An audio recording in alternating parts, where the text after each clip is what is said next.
the starting lineup of your favorite show.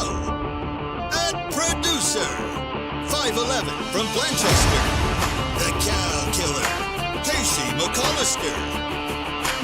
And comic engineer, standing at 4'8", the pride of the West Side, Elliot Rearing. And your host, weighing 150 pounds, soaking wet, from Hamilton, Ohio, H. Fowler.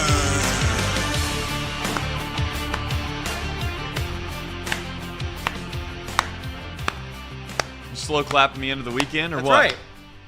Stay positive. All right. Well, welcome into Off the Bench, presented by United Dairy Farmers. I'm Trace Fowler.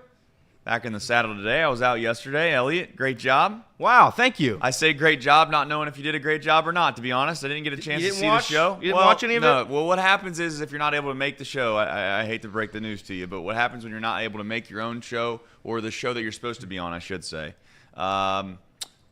you're busy doing things. That's right. So I wasn't able to watch the show. No, so I don't know if you did a good job. Not sure. I know this: if the show wasn't better than today's show, then it probably wasn't a great show. Is that how you're supposed to start off the show on a Friday? That is. A Friday morning? Friday. There's probably a lot of people that are fired up right now because, as we said before, Friday is one of those majestic days in the United States where, for the vast majority of the country that works in corporate America at least, you have the weekend off. You're looking forward to the weekend. See, if Bernie That's Sanders... not what happens here at Chatterbox, Yeah, though. if Bernie Sanders was president, we'd have Friday off. That's a fact. He promised me that. Yeah. So if he runs again for president, I will vote for him. Right. What's the thing that he used to do? He says, I ask you. You know what, Bernie? Of all guys that actually seemed like a very sincere guy that was trying his hardest, you got to give it up for Bernie Sanders. Got to give it up for him, regardless of how you feel about politics. We're not doing a politics show, that's for sure. We're doing a sports show, which means we have things we're going to talk about today. What are those things? Oh, yeah. Well, I think we're trying to figure that out as we go. We have headlines because it was a very, very, very big sports day yesterday. Yeah. We'll NBA get to that. off. We'll get to that in just in a minute. MLB off. Any other sports that were off? I mean, WNBA off. Golf. Did NHL off. play? Actually, golf was not off. I No, know that some people probably could care less about golf, but you know what the beautiful thing is? And this is where maybe sometimes Trace could help out. Yeah. Let Casey find some clips and do something like that.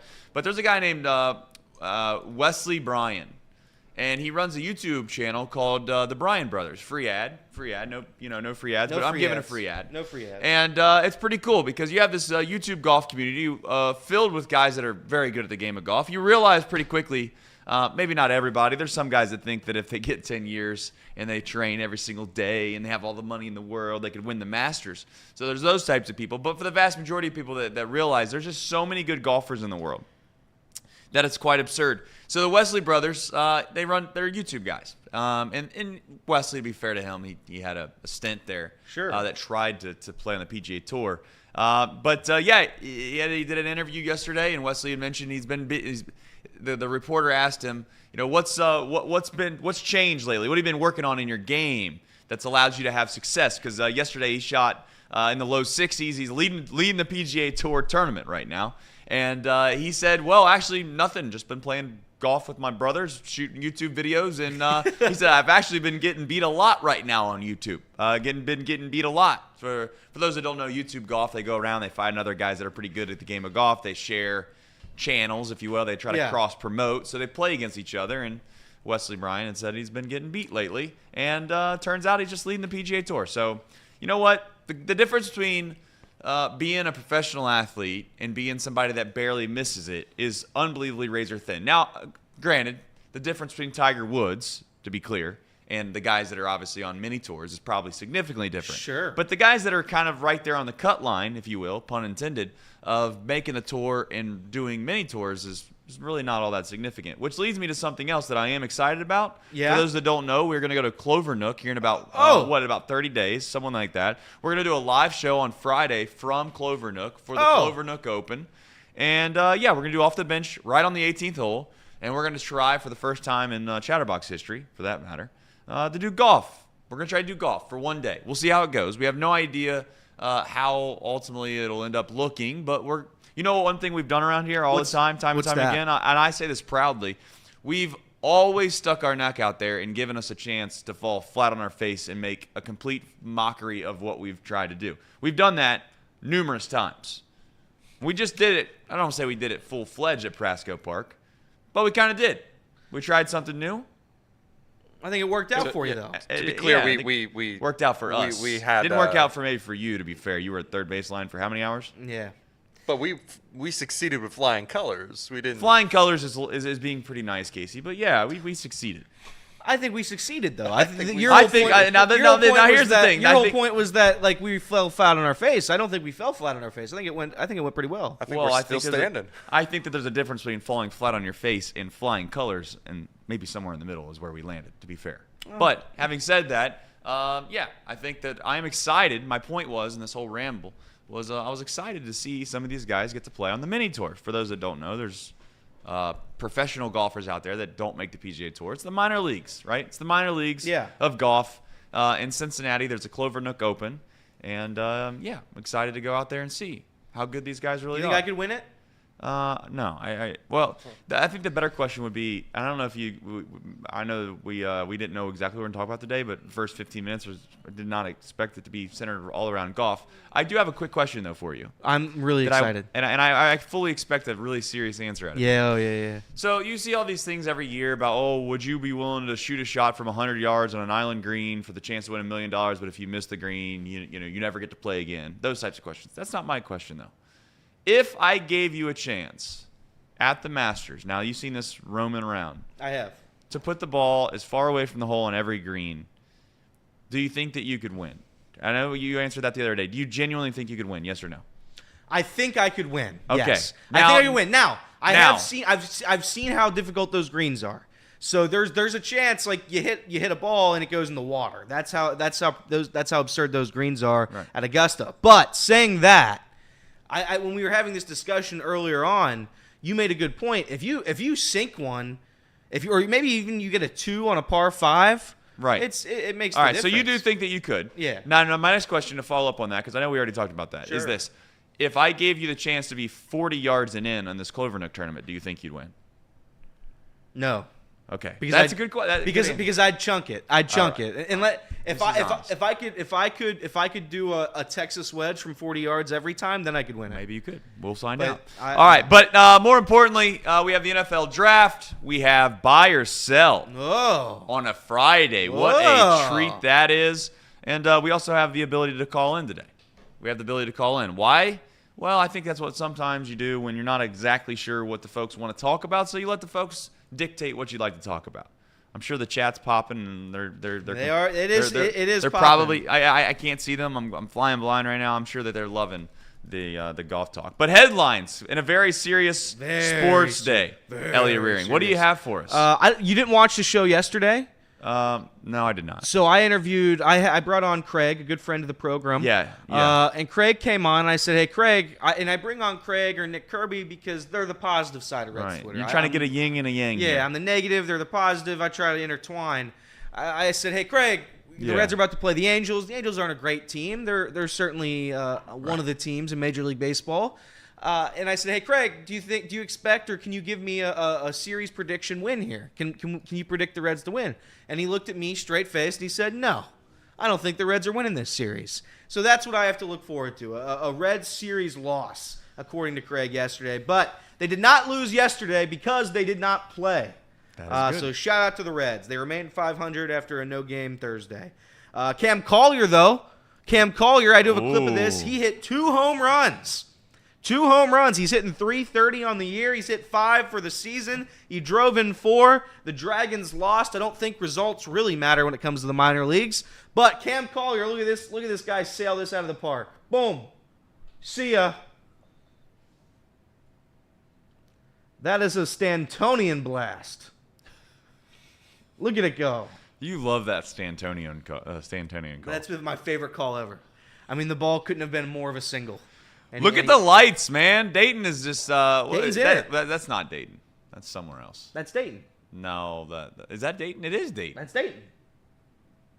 Unless What's up with the? unless they're doing Casey's soccer thing. No, that's Dayton. That's 100% Dayton. But I didn't know the left field like wall there. I don't know what that was about. Yeah. Well, anyway, he hit 2 home runs in the loss. Again, losses, wins don't matter in the minor leagues.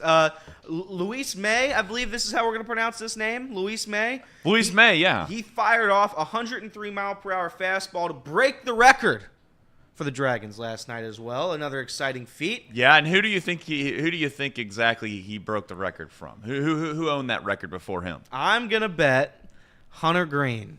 Wow. Yeah. He was just a baby boy, too. He was just a little baby boy, but I knew he could throw fast. As soon as I said, my first guess off air was Aroldis Chapman. And I'm going to be completely honest, I don't think did he throw for Dayton? I have no idher maybe a rehab stint maybe. Or something. Yeah. So that was my guess. But as soon as Trey said no, I think I knew it was Hunter Green. Other teams around the league, sure, they had like 4 games yesterday, but let's read them off anyway. Giants, they shut out the Diamondbacks 5-0. Logan Webb threw 7 innings of 2-hit baseball. Shout out to them. Guardians, they beat the Red Sox 5-4. Nothing notable happened here, so I'm just going to keep moving on. The Rangers, they beat the Detroit Tigers 9-7. And the big story there, Trace, was that it was the MLB debut of Jack Leiter. The MLB debut of Jack Leiter. How did he do, you ask? Yeah, 3 2/3 innings, 8 hits, 7 earned runs. I think they gave him a 4-run lead and a 3-run lead, and he blew them both. Yeah. Shout out to our guy, Jack Leiter. But here's the good news. He's very young. Very, very, very young. They got a superstar there in Texas. The Rays, they beat the Angels 2-1. Series split. Shout out to the Rays, I guess. It just doesn't matter. Angels coming off a loss heading into Cincinnati tonight. The Reds baseball tonight, again, 6:40, Angels. Tyler Anderson. He walks into town with a 1.47 ERA. Nick Lodolo is yet to give up a run, obviously, in his one start. So those two will be facing off tonight. I'm excited. Hopefully the Reds get a win and end their losing streak. NBA news. No games last night, but they are back tonight. The Bulls and the Heat face off in the Eastern Conference play-in. Jimmy Butler, unfortunately, is out for multiple weeks due to an MCL injury, so the Heat will be without their best player. But Vegas doesn't care about that. They are still favored by 2.5 points. The Kings, the Sacramento Kings, will be soon. The Sacramento Kings will have a partner in Sacramento with the A's. They will. With the A's. They take on the Zion Williamson-less Pelicans in the Western Conference play-in, whatever you call it. And the Kings are 1.5-point favorites on the road. Little fun fact for the NBA. WNBA news. The newest member of the Indiana Fever, Caitlin Clark, is set to sign an 8-figure endorsement deal with Nike, with the expectation that she will also get a signature shoe. So shout out to Caitlin Clark. Turns out that the salary in the WNBA didn't really matter. Yeah. Because she was just going to make $100 million anyway. It's almost like the NIL of the real world worked out for her. Yeah, it's almost like she knew that going in. Yeah, it's almost like she did think that she probably knew all of these ramifications of whether or not you leave Iowa or not were pretty calculated, I would suggest. You know, because the other thing too, really quickly to add on to that, Caitlin Clark, when she's at Iowa, she has no choice but to wear Nike. That's correct. So this gave her leverage. Gave her a chance. Speaking of Caitlin Clark, the Washington Mystics. They are moving their June 7th game against the Indiana Fever to a larger venue. Wow. Due to unprecedented demand. Man. The venue they currently play at holds 4,200 seats. They will be moving to Capital One Arena, which holds 20,000.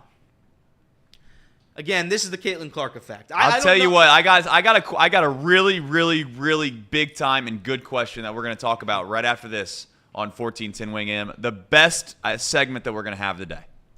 Right after this.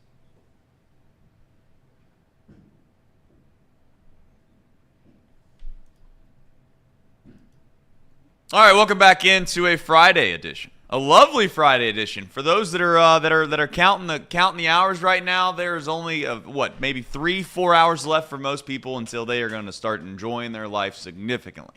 Is there anything? Is there anything better? 10:15. Is there anything? Excuse me? You said 3 hours? Dude, we're on the radio from 1 P Oh, to 3P. sorry. I mean, keep Yeah. up over there, big man. Sorry. Now, that's for my those bad. that are wondering, he does have a pretty viable, I should say, or a valued excuse. I don't know what I'm trying to say. But we are on YouTube every day on Chatterbox Sports from 10A to 12P. But I was speaking to the radio crowd. From time to time I try to mix it up. Here's the thing. I did tease something. Yeah, you did. I did tease something before we went to break about Caitlin Clark. And the idea is that now she's clearly moving the needle for women's basketball. The question I have, something that's going to be very tempting, and I don't want to suggest that there's going to be any shenanigans going on, but I think that there might be. Do you think there's any chance that she's going to get favorable situations? Is the league going to try to put her in the best position to be successful as humanly possible? You're talking about calls? Talking about illegal screens, maybe, calls, 100%. whatever they could Yes. possibly To do. answer your The question, only yes. thing that could possibly go wrong for the WNBA is what? If she doesn't work out. If she's not very good, right? Like, what does she have to do? I guess my question is, what does she have to do to maintain interest? A, she's gonna have to be Steph Curry. She's gonna have to shoot threes from the logo. And B, she's gonna have to be good. She's gonna have to be good. That's all there is to it. And yeah, that she will get favorable calls, as every star in the NBA gets favorable calls, as Patrick Mahomes and Tom Brady got favorable calls. Any superstar in any league gets favorable calls because every league knows they have to protect their stars. And the WNBA has their biggest star, I'd argue, in the history of their league. So yes, I will predict a significant amount of either missed calls or purposefully called maybe wrong calls, so to favor Caitlin Clark's career. Yes, Fair enough. Speaking of and staying in basketball, Yeah. I know you got to finish your headlines. Yeah, I here. didn't finish my headlines. Let's do that, and then Well, I had just one more too, and that was the worst part about it. You cut me off, and this is the funniest one. okay. Well, then go for it. So You think it's funny? Yeah, I think so. NFL news. Okay. No news, but Jaguars general manager Trent Baalke, he ripped a fart in a press conference mid-sentence, and I thought I'd play it here. Still got a couple of days going through. Coach and I haven't sat down and gone through the final board yet. Oh, I love it. That's just a football guy. He doesn't care who's watching him. He doesn't care who's in that press conference. He's going to rip a fart. He's going to say, "Excuse me, I'm sorry." He's going to be polite about it, and he's going to go about his day. Now that is the end of headlines. What is it with you and that matter in life You that didn't you think that find was so funny? interesting and funny? You didn't think that was funny? It was okay. You didn't think that was funny? Who hyped up their thing more and had a bigger disappointment in what they brought to the table? What you just said that you thought was something that was super hilarious, or what I said that there was a major question on the back end of the break? Yeah, major question. And I asked you about whether or not the WNBA was going to put the fix in for Caitlin Clark. I mean, the payoff, I think it didn't work out on either side, but let's go with the Caitlin Clark one. Do you think? I guess it's a little bit different. Maybe it's not. Caitlin Clark definitely has the weight of an entire league on her shoulders, but do you think that's going to bother her at all?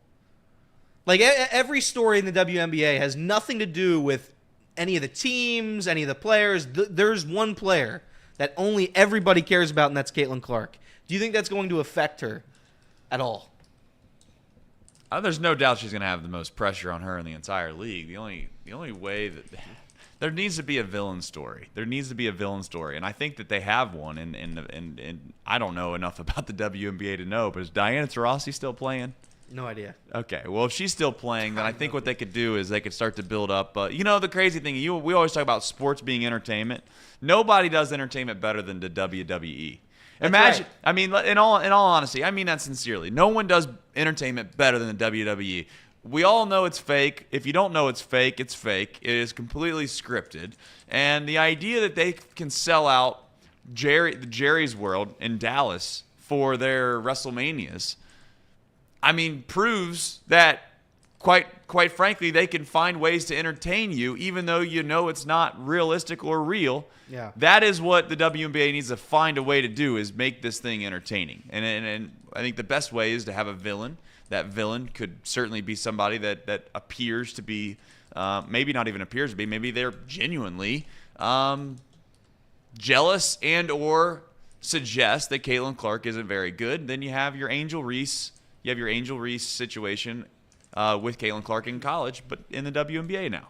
So that's the best chance they have to succeed, in my opinion.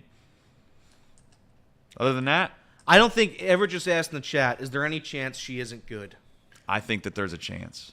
I don't think there's a chance. Of course there's a chance. But even if she's not good, how bad do you have to be? That was the question that I was trying to propose. Yeah. When we came back, is that now you find yourself in a position where the only way to entertain the masses, in my opinion, is to shoot logo threes and be consistently probably scoring 30 points a game, somewhere in there. Averaging right around 30 points a game is what she's going to have to do to keep people entertained.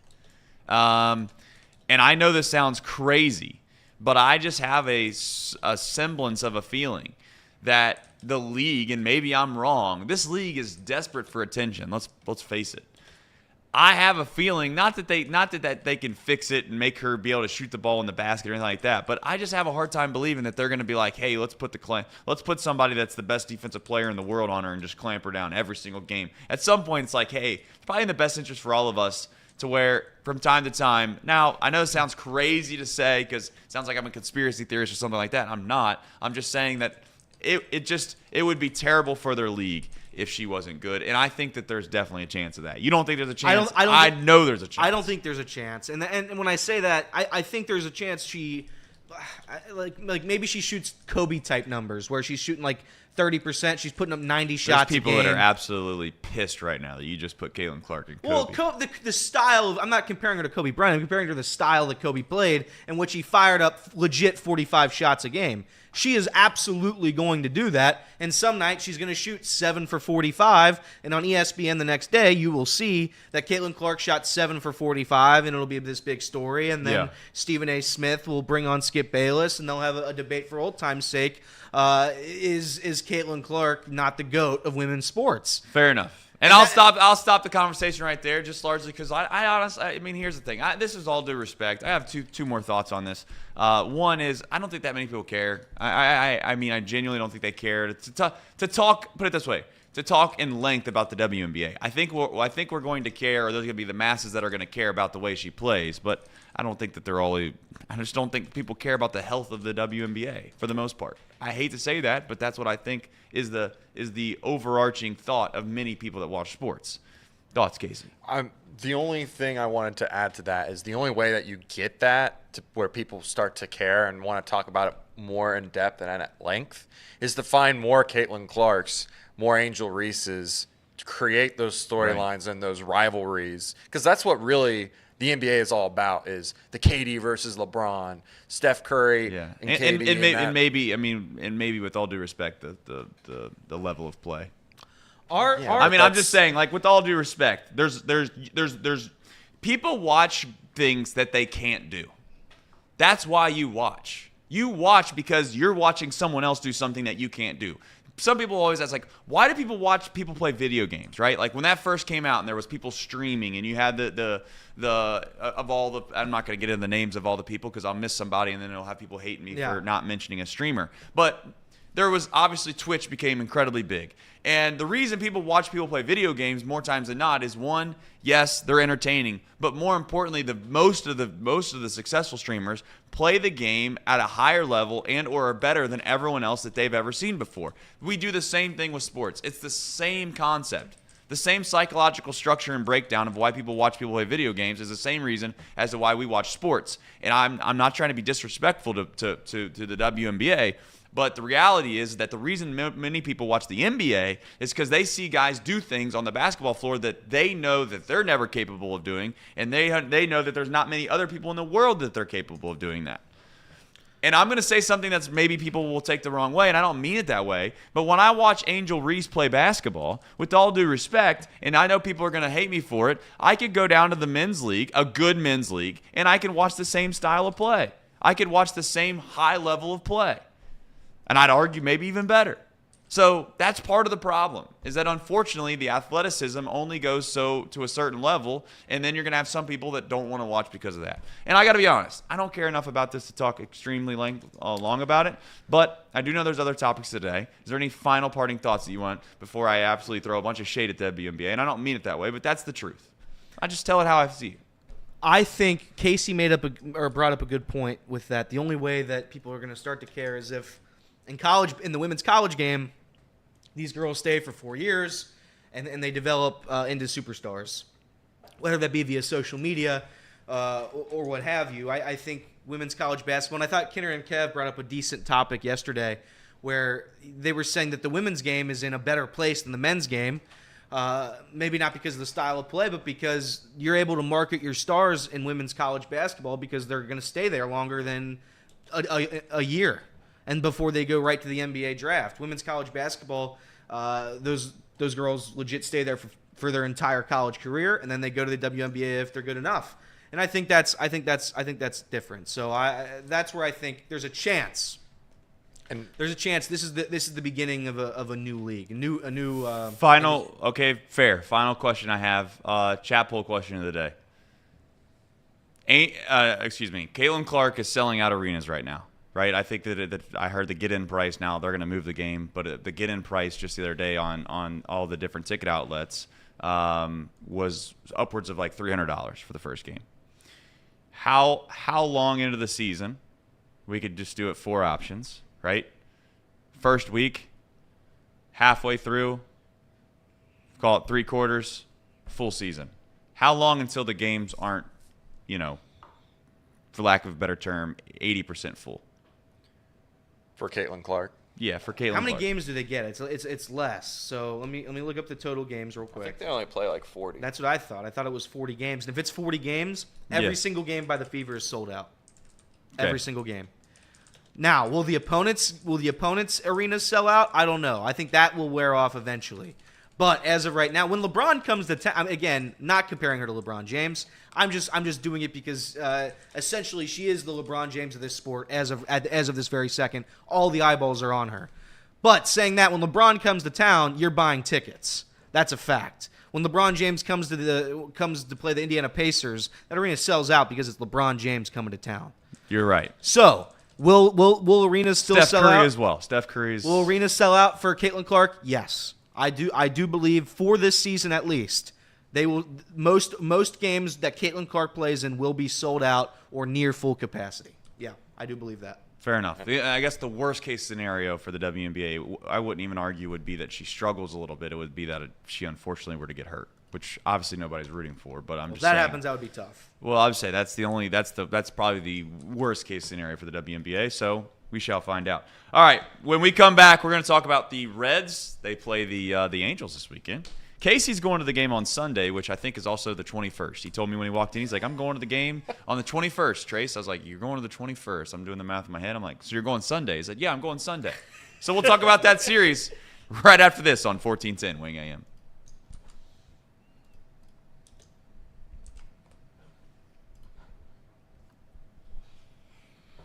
All right, welcome back into Off the Bench, presented by United Dairy Farmers. I'm Trace Fowler.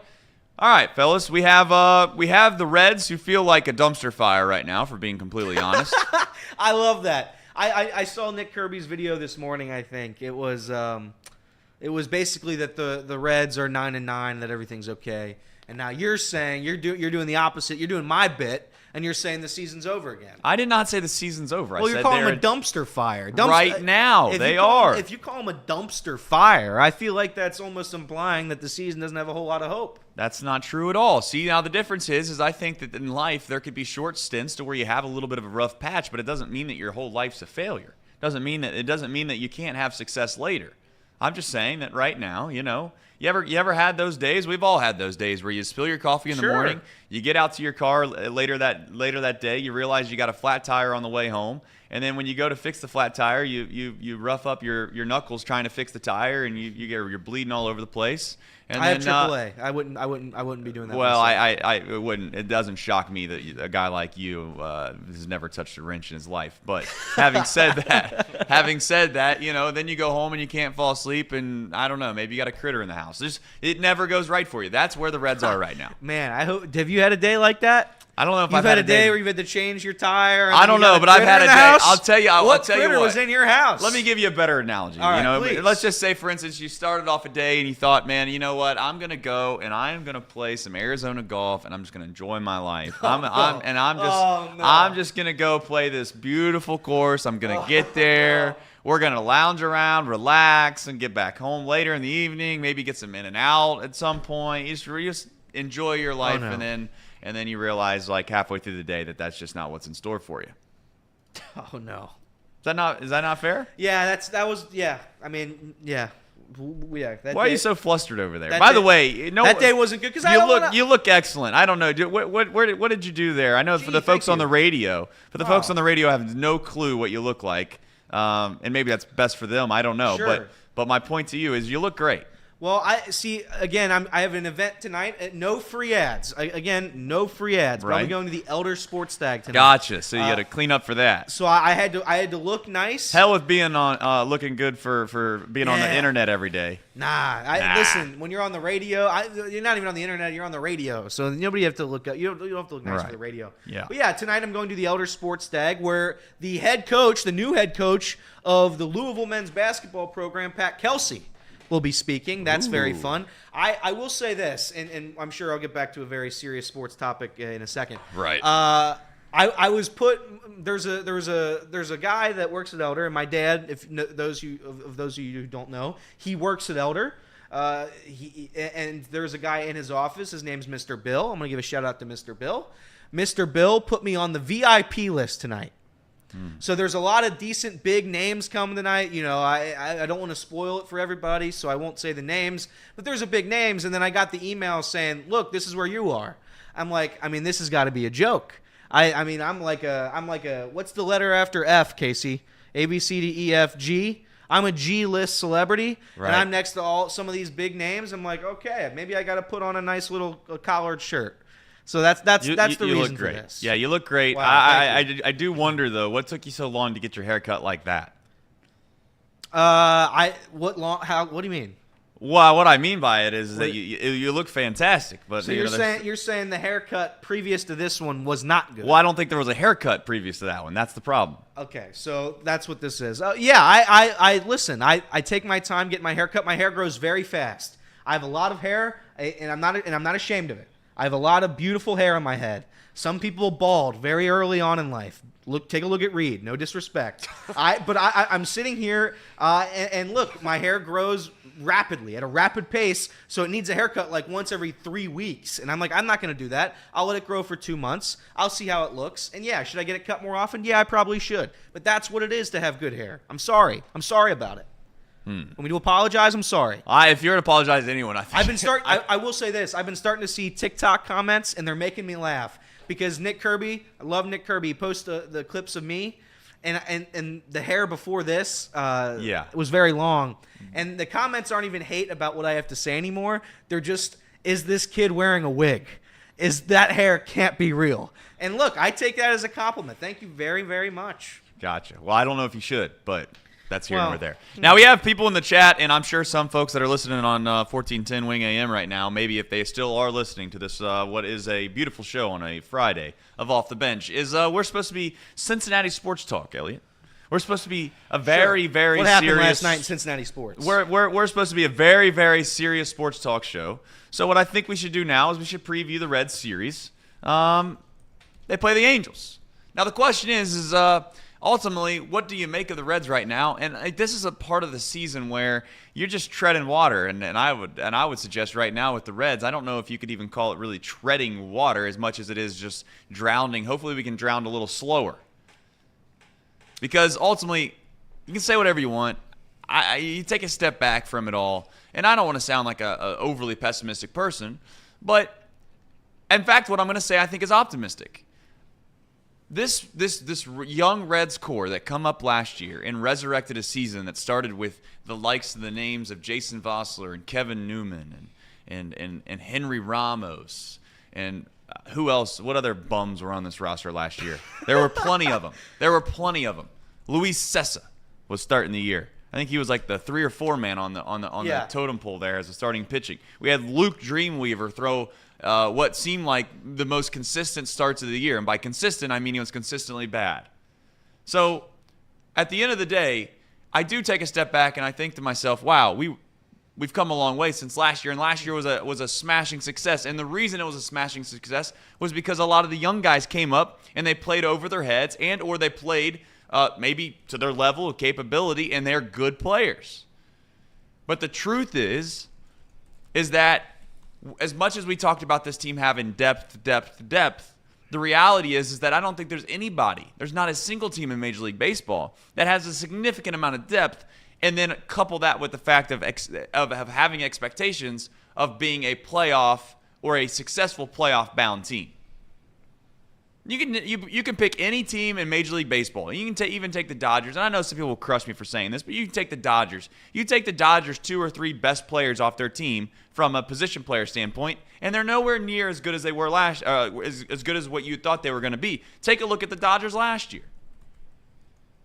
So the Padres, another team last year that was supposed to be great. Unfortunately for them, they didn't play well. And the reality is for the Reds right now, I look at this roster, I look at this team, and I'm not saying I don't have hope, but I certainly don't have expectations of anything close or to a semblance of greatness. And maybe I'm overreacting and thinking to myself, you go out to Inlet last year, I'm well aware of what happened. They get swept in a 4-game series by the Pirates, they turn around and they sweep the Rangers, and all is well in the world. But were they at that point well in the world? No, I don't think they were. They got a boost from a guy named Matt McLean when they started in Colorado. Brandon Williamson came up and gave him a little bit of a boost. Elly De La Cruz came up and played the best baseball on planet Earth for about 2 weeks and helped them, sparked them to go on a run that we still, again, remember very fondly of from last year.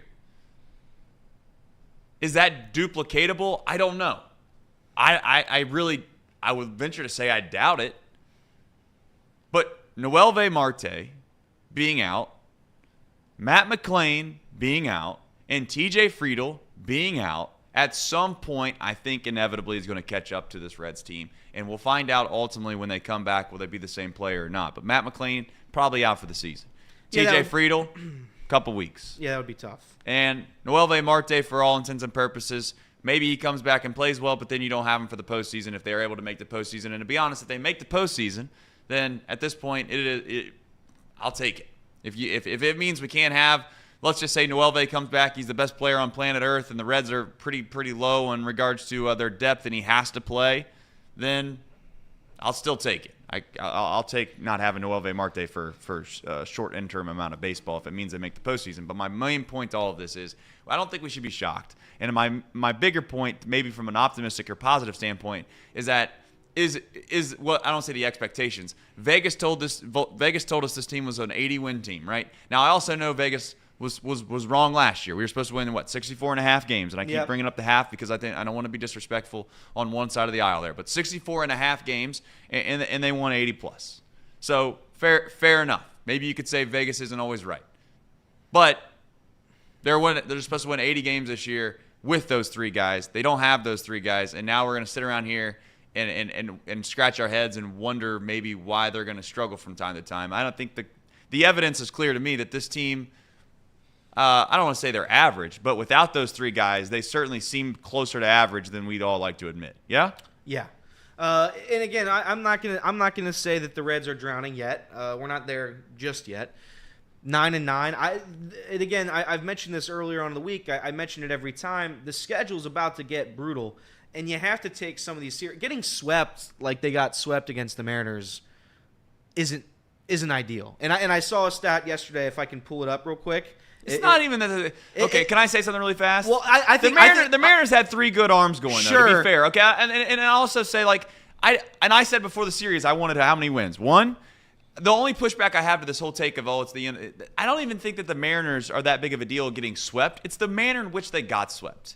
It's the lifeless offense that I sat there and watched. It's the fact that Stuart Fairchild, as much as I sit here and I praise him and I say that I love Stu in the role that he's been put in, against a right-handed pitcher, Stuart Fairchild's hitting 3rd in the lineup. How in the hell is that even remotely close to a team that you can look at and say, damn, we got a pretty good roster right now. If the Reds came rolling into town for our favorite team and Stuart Fairchild was hitting 3rd, let's be honest, we look at him lower than what we look at like the Pirates. Yeah, 100%. I mentioned on the show yesterday, I thought it's a joke that Stuart Fairchild against a right-handed pitcher is batting 3rd. And I believe in one of the attempts he tried to lay down a bunt. So it's just one of those things right now. And maybe the Mariners just have our number. I saw this stat. I saw this stat. The Mariners are 19-5 against the Reds all time. 19-5 against the Reds all time. That is the best record versus any opponent in MLB history. That's what we were dealing with yesterday. That series. So maybe sometimes a team has your number, and maybe I can write that off. But I'm saying this: you cannot sweep a team like the White Sox, like they did over the weekend, and then play the next series and then get swept. Right. You can't do it. They did it last season several times, if I remember correctly. They'd go on these 5-game winning streaks, then they go on 5-game losing streaks. You can't do it. You can't get swept. I'm tired of the sweeps. If you're gonna lose 1-2, and we'll call it a day. 2-1. Casey's brain got into my brain there. But that's what it is. I'm not gonna freak out over the Reds just yet, per se. I will say this, and I have some stats for you. And again, this is some positive Elliott here. They're 10th in home runs per game, the Cincinnati Reds are. They're 1st in stolen bases. They're 7th in runs per game. And the ERA isn't great. It's 19th, but it's not last. We're not talking about the world's worst team here. This is a competitive team. If they're somehow able to pull it together, they're going to be fine. Yeah, but the team that started the season off is not the same team that we're watching right now. And some of that deals with, I mean, Candelario, I hope it's just that he's got a sickness. Of course, he's going to bounce back. Hopefully he starts playing well. CES got off to a slow start. Maybe he'll start to carry the load. But I got to remind everybody that Spencer Steer's been on fire. He's like one of the best players in all of Major League Baseball. Sure. Is that gonna be the case all year long? Like I'm not trying to say I hope to God it is. Like we can't sit around and be like coming into the season like, but Spencer Steer, MVP. If you use that logic, you can say that can Jonathan India continue to go 0 for 70? That is very fair. So you can go all around the roster doing that. I'm not going to get too worried yet. There are certain specific players I am worried about, and we can get into that next on 1410 Wing AM because we are out of time on this segment. Well, the one thing that I want to ask is, are we putting too much stock into the idea of these early season stats when I think that there was an outlier out there that's making your points very justified, but they might not be? We'll talk about that and more right after this on 1410 Wing AM.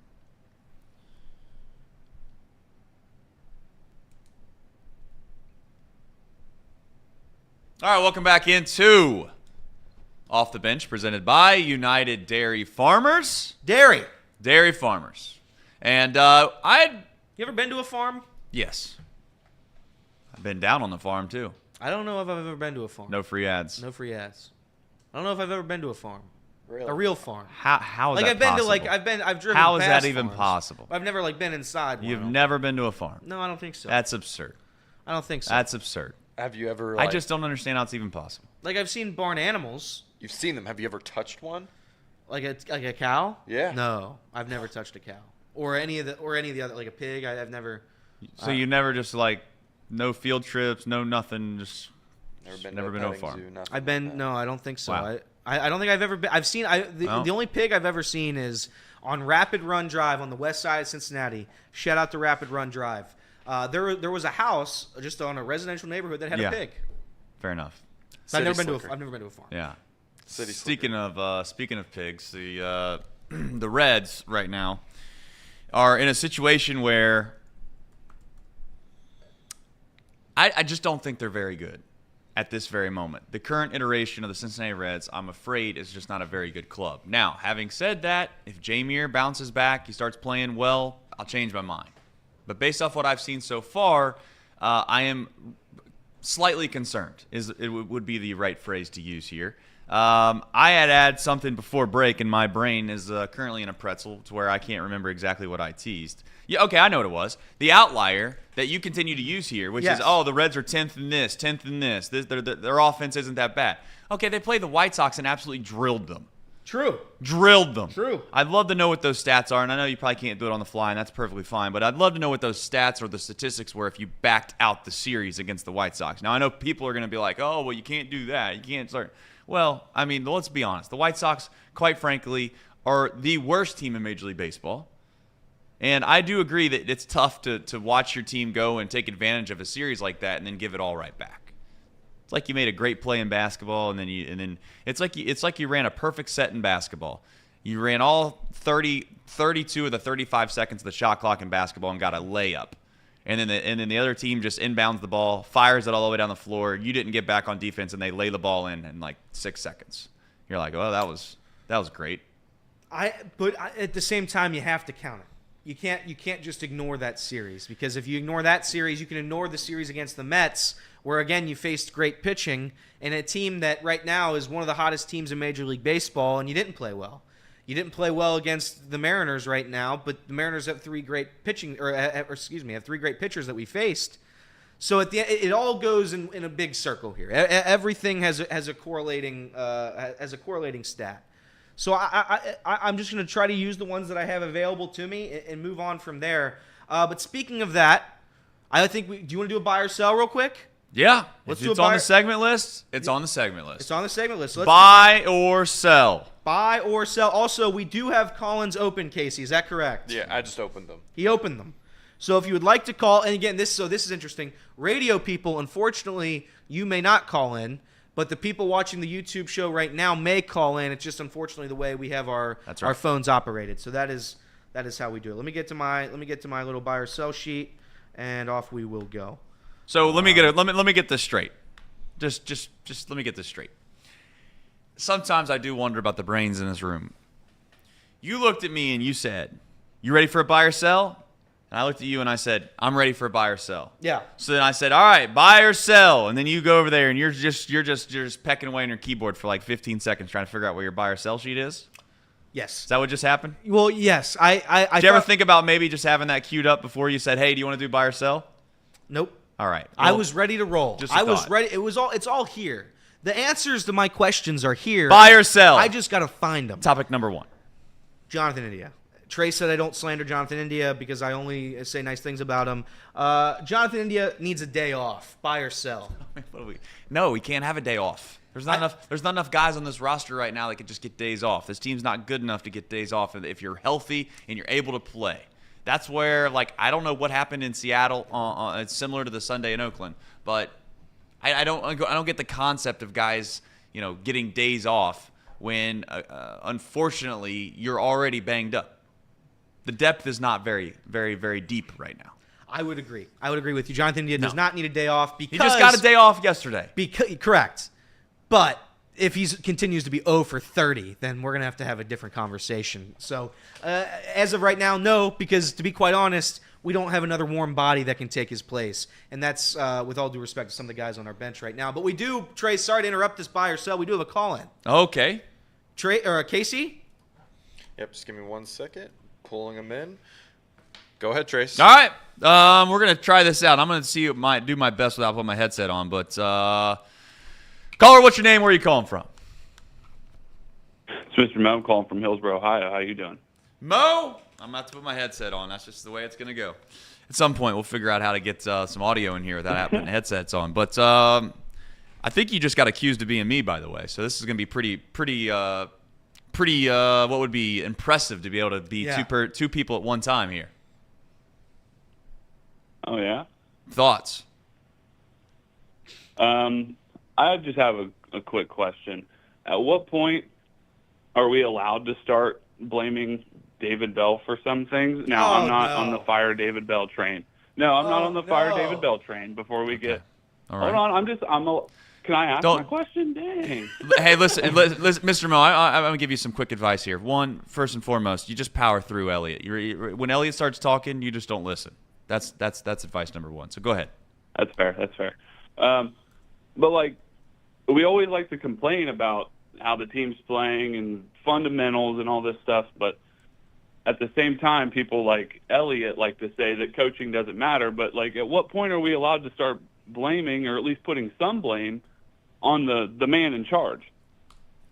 Well, I think that the reason that David Bell's been given a pass for most of his time with the Cincinnati Reds is that he's not had as I've used the phrase before, he's not had proverbial thoroughbreds trying to win the Kentucky Derby. He's been out here with donkeys pretty much his entire career, and he's not had all that good teams. Now, you could argue that the COVID year, he certainly had a good roster, and they made the postseason, and then obviously didn't score a run against the Braves there in that series. But more or less, I guess, to answer your question or to push back or say, hey, for most of his time, there's never really been any kind of semblance of a way in which you could justify his decisions being the ultimate difference maker. And I don't know if his decisions right now are being the difference maker, but I do think that there are some very fair and valid questions as to why, similar to last year in Oakland, and the same could be said this year in Seattle, on getaway day with a day off the following day, why are there so many guys that are basically getting put in positions that is going to be relatively difficult for them? Look no farther than Stuart Fairchild hitting in a 3-hole against a right-handed pitcher. That logically doesn't really make a whole lot of sense or any sense. But I don't know if there's really I guess the biggest pushback to that would be, Mo, would be like how often does those decisions are being made? It doesn't seem like he's doing it all that often. And then this team's been relatively banged up. Some guys are underperforming. I guess the question I'd have back to you is, like, what is it that you're most frustrated by with him that you think he should be doing better? Pretty much just like the bad defense, the inability of pitchers to be able to throw strikes consistently is absolutely baffling to me. I don't understand how that can even be. So you want David allowed. to go out like, there I and don't do even it care for if him, they or throw. what? Might as well. Well, You I can't don't. throw strikes, then what are we doing? No, I think it's fair. I think it's fair. Listen, you're frustrated because here's the problem in Cincinnati. Can we be honest for a second? I'm gonna tell you the real rut, the real rut of the issue that we have in Cincinnati is that there's not been a whole lot of success in a long time here. That's the mere facts of life, and the leash, if you will, of our fandom. For most fans, they're tired of waiting. They're tired of waiting. So you always want, when you're tired of something happening over and over again, there is always the natural instinct to want to point a finger or put the blame on somebody. And David Bell, rightfully so, is the top man in charge of this ball club when it comes on a day-to-day basis on the field. The only pushback I would say is this. There is a guy that we give a lot of credit to named Nick Krall.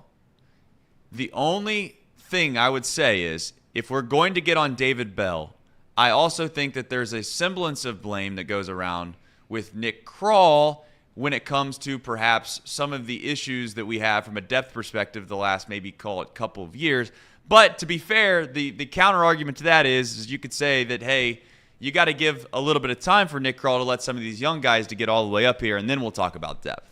But it seems like we've been given that same speech for how long, Mo? And that's the real problem, is that you got a new man in charge, but the last man didn't put him in a good spot, and now we want to complain. I don't know if it's David Bell, Mr. Mo, to be fair. I really don't know if it's him. But I do know this. If they continue to make the same fundamental mistakes over and over and over again, to answer your question, that is when you can start complaining. And I would say maybe call it another month of watching the same things happen over and over again. But I just don't think that you can put the blame on David Bell for not throwing strikes. If anything, that'd be David Johnson's problem, right? Derek Johnson. Johnson, and not Mr. Mo, I agree with you. Derek Johnson, I feel like, gets a free pass here. Everybody blames David Bell, and you just forget about Derek Johnson. Derek Johnson, I think, should be looked at after this season. If Hunter Green continues to have a 4.5 ERA, if we're still leading the league in walks, if if you're not commanding the zone like I think the Reds pitching staff can do, then I'd take a look at Derek Johnson. But David Bell cannot be at fault here. I just don't understand it, especially this early in a season where it's what is it, April 19th? We're 18 games in. It's just too early on to say it. If this team wins 50 games this year, yeah, you fire David Bell, you fire him, you say goodbye, see you later, pal. But again, David Bell's not on the field. At some point, if we brought in Bruce Bochy today, that doesn't change Jonathan India's 0 for 22 streak. That doesn't bring Noelvi Marte back from being foolish and taking steroids. It doesn't make Santiago Espinal hit more than 4 hits without any extra base hits. No, the manager is not responsible for that. The manager, and again, I hate to say it, but he's a vibes guy. And as of right now, the clubhouse likes him. That's at least from everything that I've heard, everything that I've seen. David Bell's a player's coach, and that's what he will be continuing to do. Was the lineup yesterday acceptable? No. And that's on David Bell, and that was a bad lineup on his part. But on April 19th today, I'm not going to sit here and blame David Bell because his players can't figure out how to play baseball. At some point, it's not David Bell's fault to teach a professional athlete how to field a ground ball. Yeah. And I mean, a lot of these guys that he's playing right now are basically all because of injuries. I mean, Espinal isn't even considered for this roster if things went the way the Reds would have hoped, right? I mean, at the end of it all, we were debating on whether Jonathan India was ever even getting an opportunity again in the infield ever again. And we were talking about what was he going to look like in left field? And what do you do with him? Does he DH? Does he play a little bit of first base?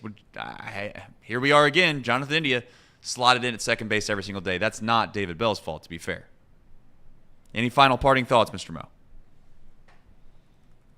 I mean, no. I mean, other than, there's a lot of truth to what you guys said. I mean, I'm 26 years old. I've seen my favorite team win 2 playoff games in my entire life. And you I have not have 2 seen children nothing, on the have way. you? So I have not seen anything. As a matter of fact, the most depressing part of my life has been being a Reds fan. And, every time somebody asks me if I like baseball, I hesitate to even answer.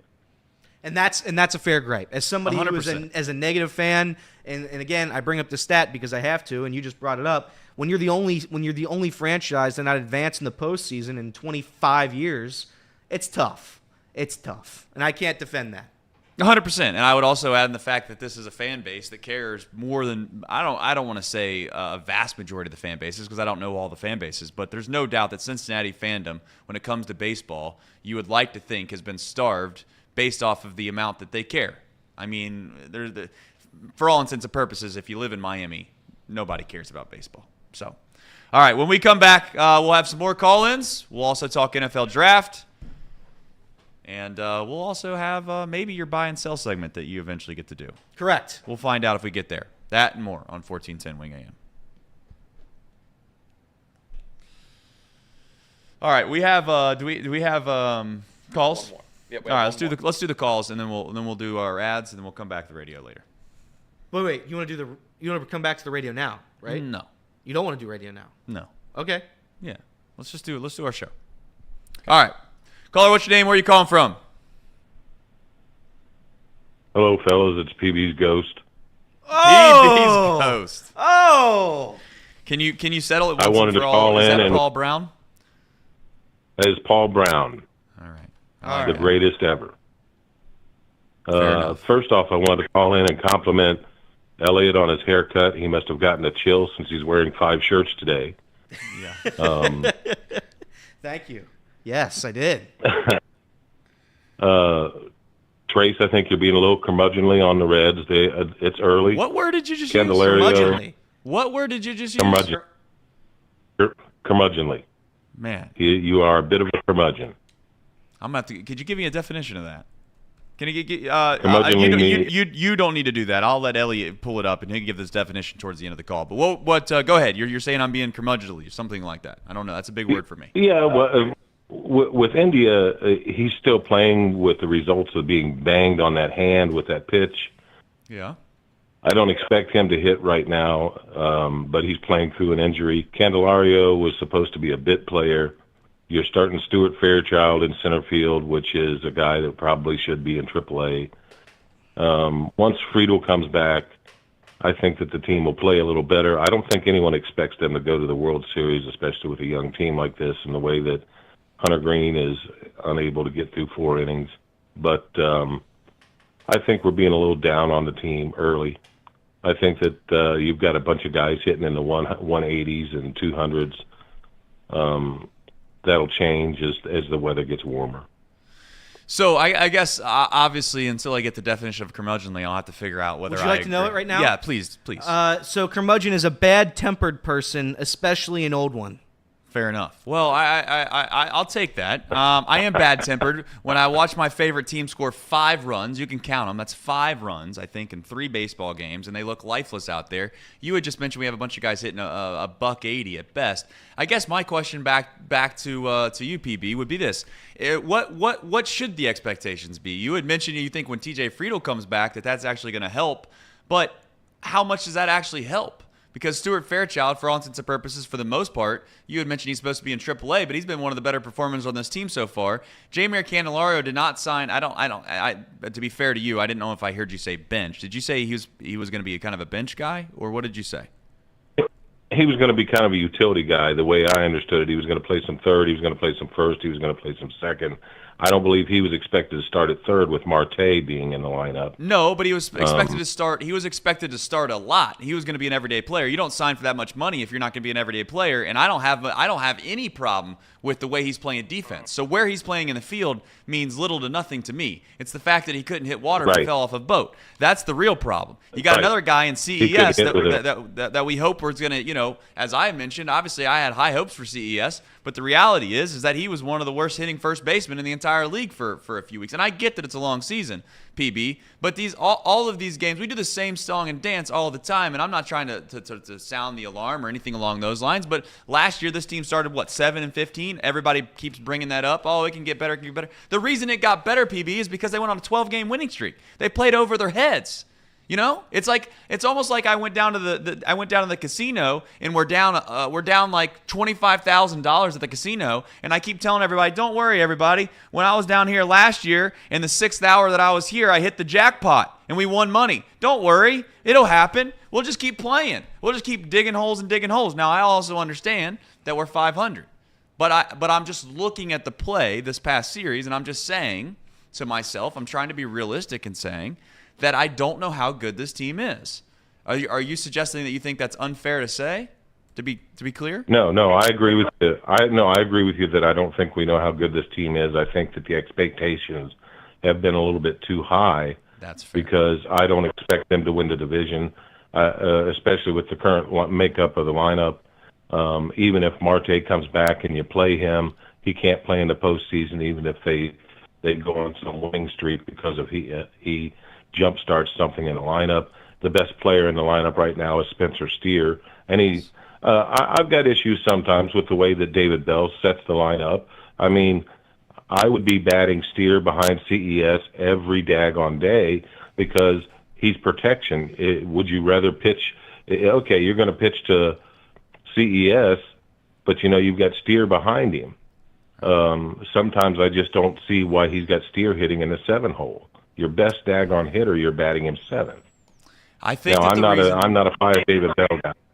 Yeah, I know. And it sounds like you're not being overly critical of David Bell, but I would just say the pushback to you, and I'd be interested to hear what you have to take. Your take is on this. Is that I think what happens is there's this big psychological warfare that goes on with lineups sometimes, right? David Bell's got this, and it all comes down to not who's performing better, this, that, and the other, but they don't want to move CES out of the 3-hole because they think that if they move him, then it shows that they have a lack of confidence that he's going to turn things around, right? Or they just think that over the course of, as you mentioned before, big numbers, it's all going to work itself out. So let's not freak out, move him, and then all of a sudden you take Steer, who's hot in the 7-hole, you move him, and then all of a sudden you get the worst of both worlds where CES maybe starts to pick it up a little bit, and then Steer goes in a big slump, and then they'll blame the fact that David Bell moved Steer out of the 7-hole. Last year, India struggled for a significant amount of time when he wasn't in the leadoff position, and there was, rightfully so, people suggesting that maybe that the reason he was struggling is because they didn't put him in the leadoff spot.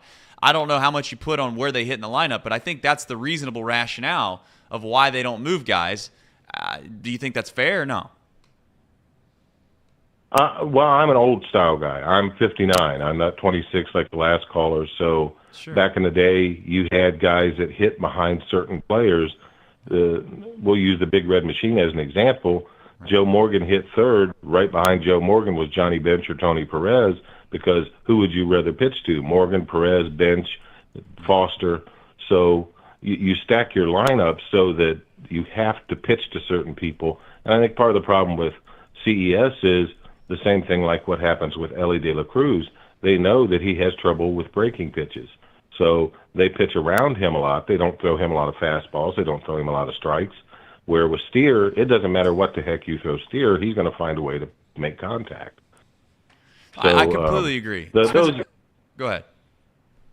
I was going to say those are my last comments. You can carry on. After that, I wanted to compliment you guys on being in my hometown radio station, Wing 1410 AM. Awesome. And for those, Elliot didn't know about Miami Valley. The reason why they call it the Miami Valley is because the Great Miami and the Little Miami River are central, flow right through the middle of Dayton. So they call it the Miami Valley because of that. How about that? But thanks for being on.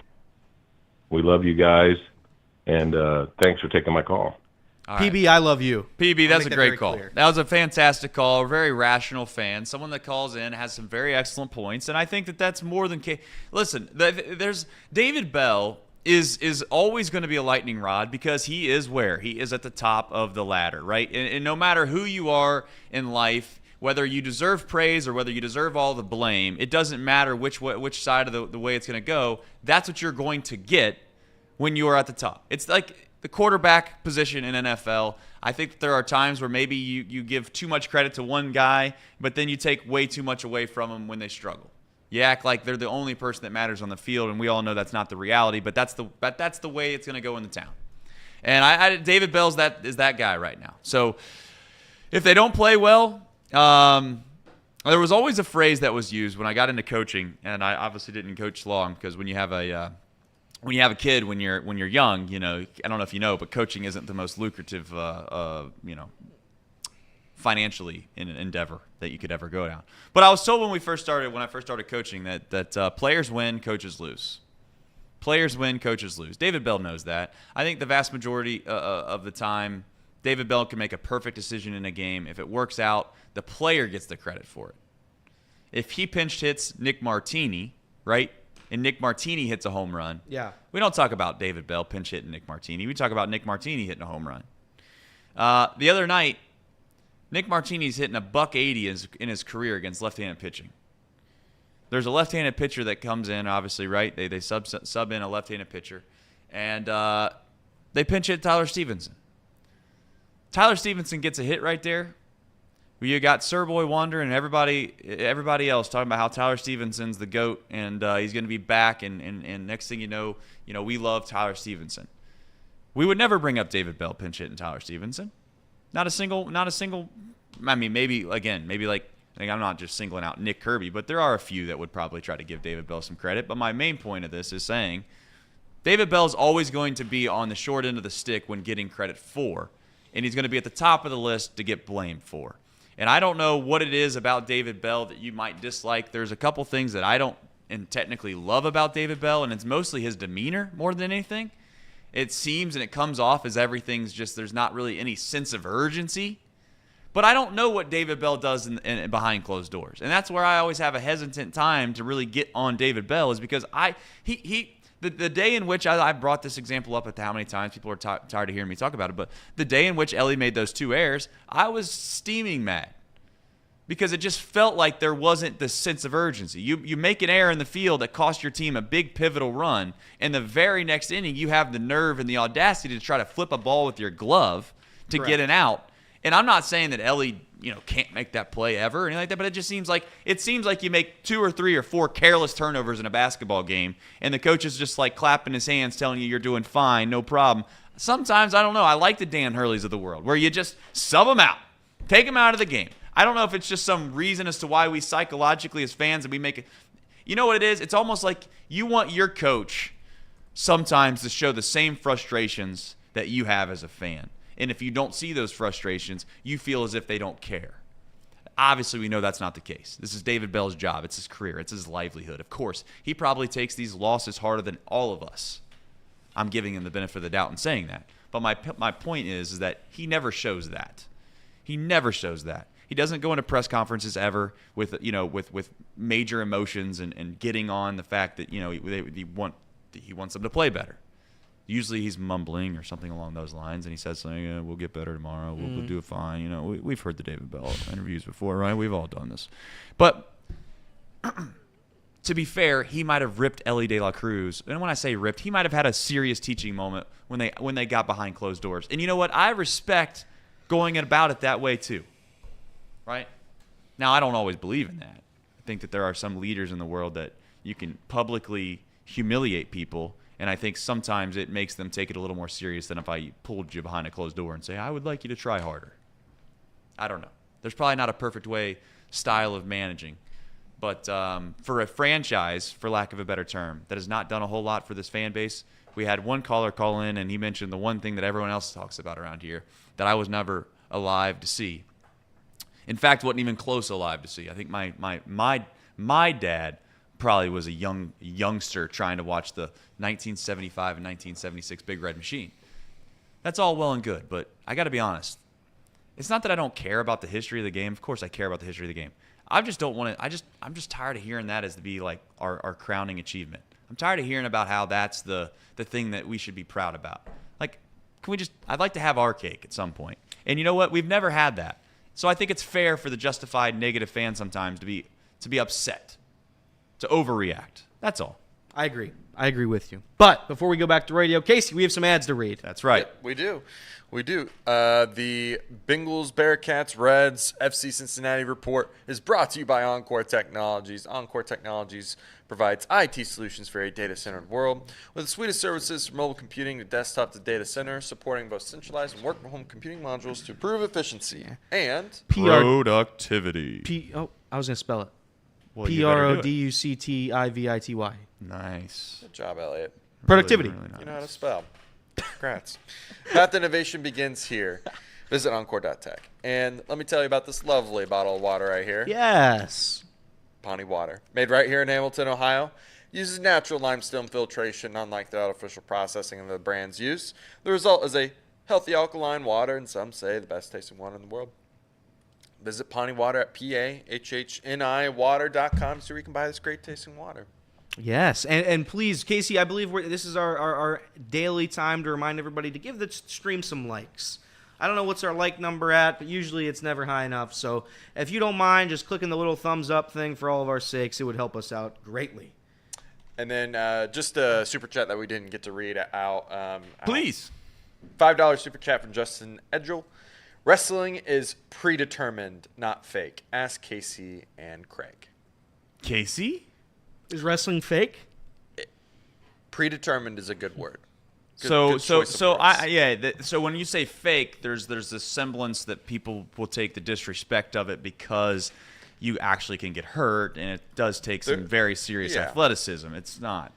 Yeah, it's not a simulation. Yeah, I never said it was a video game where whatever you're watching actually isn't a real thing. Yeah. I just meant that it was like fake, as in we all know there's not real competition out there. Yeah, but predetermined is a good choice of words. Those guys are all athletes. Most of the people that are on those rosters probably are more fit, better in shape, stronger, faster than most common folks. So PB's Ghost brought in a really, really big word today. Curmudgeon. What's the word? And I know our brain power in here is not high enough probably to figure this out. Maybe someone in the chat can help us out.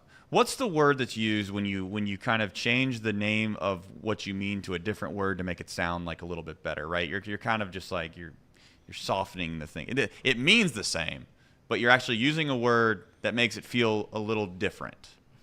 Is it euphemism? Is that it? I'm not sure. I don't know.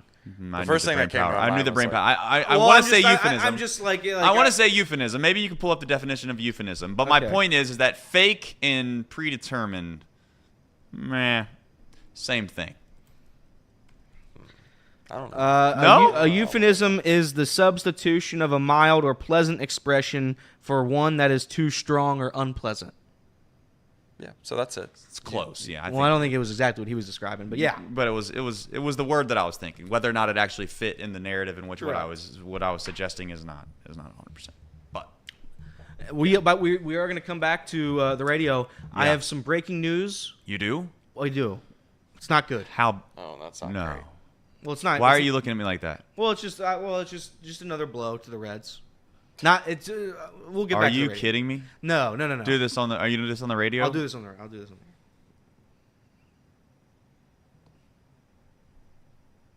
If this isn't serious, I'm gonna be pissed. Well, it's. All right, we'll get to it. Let's do it.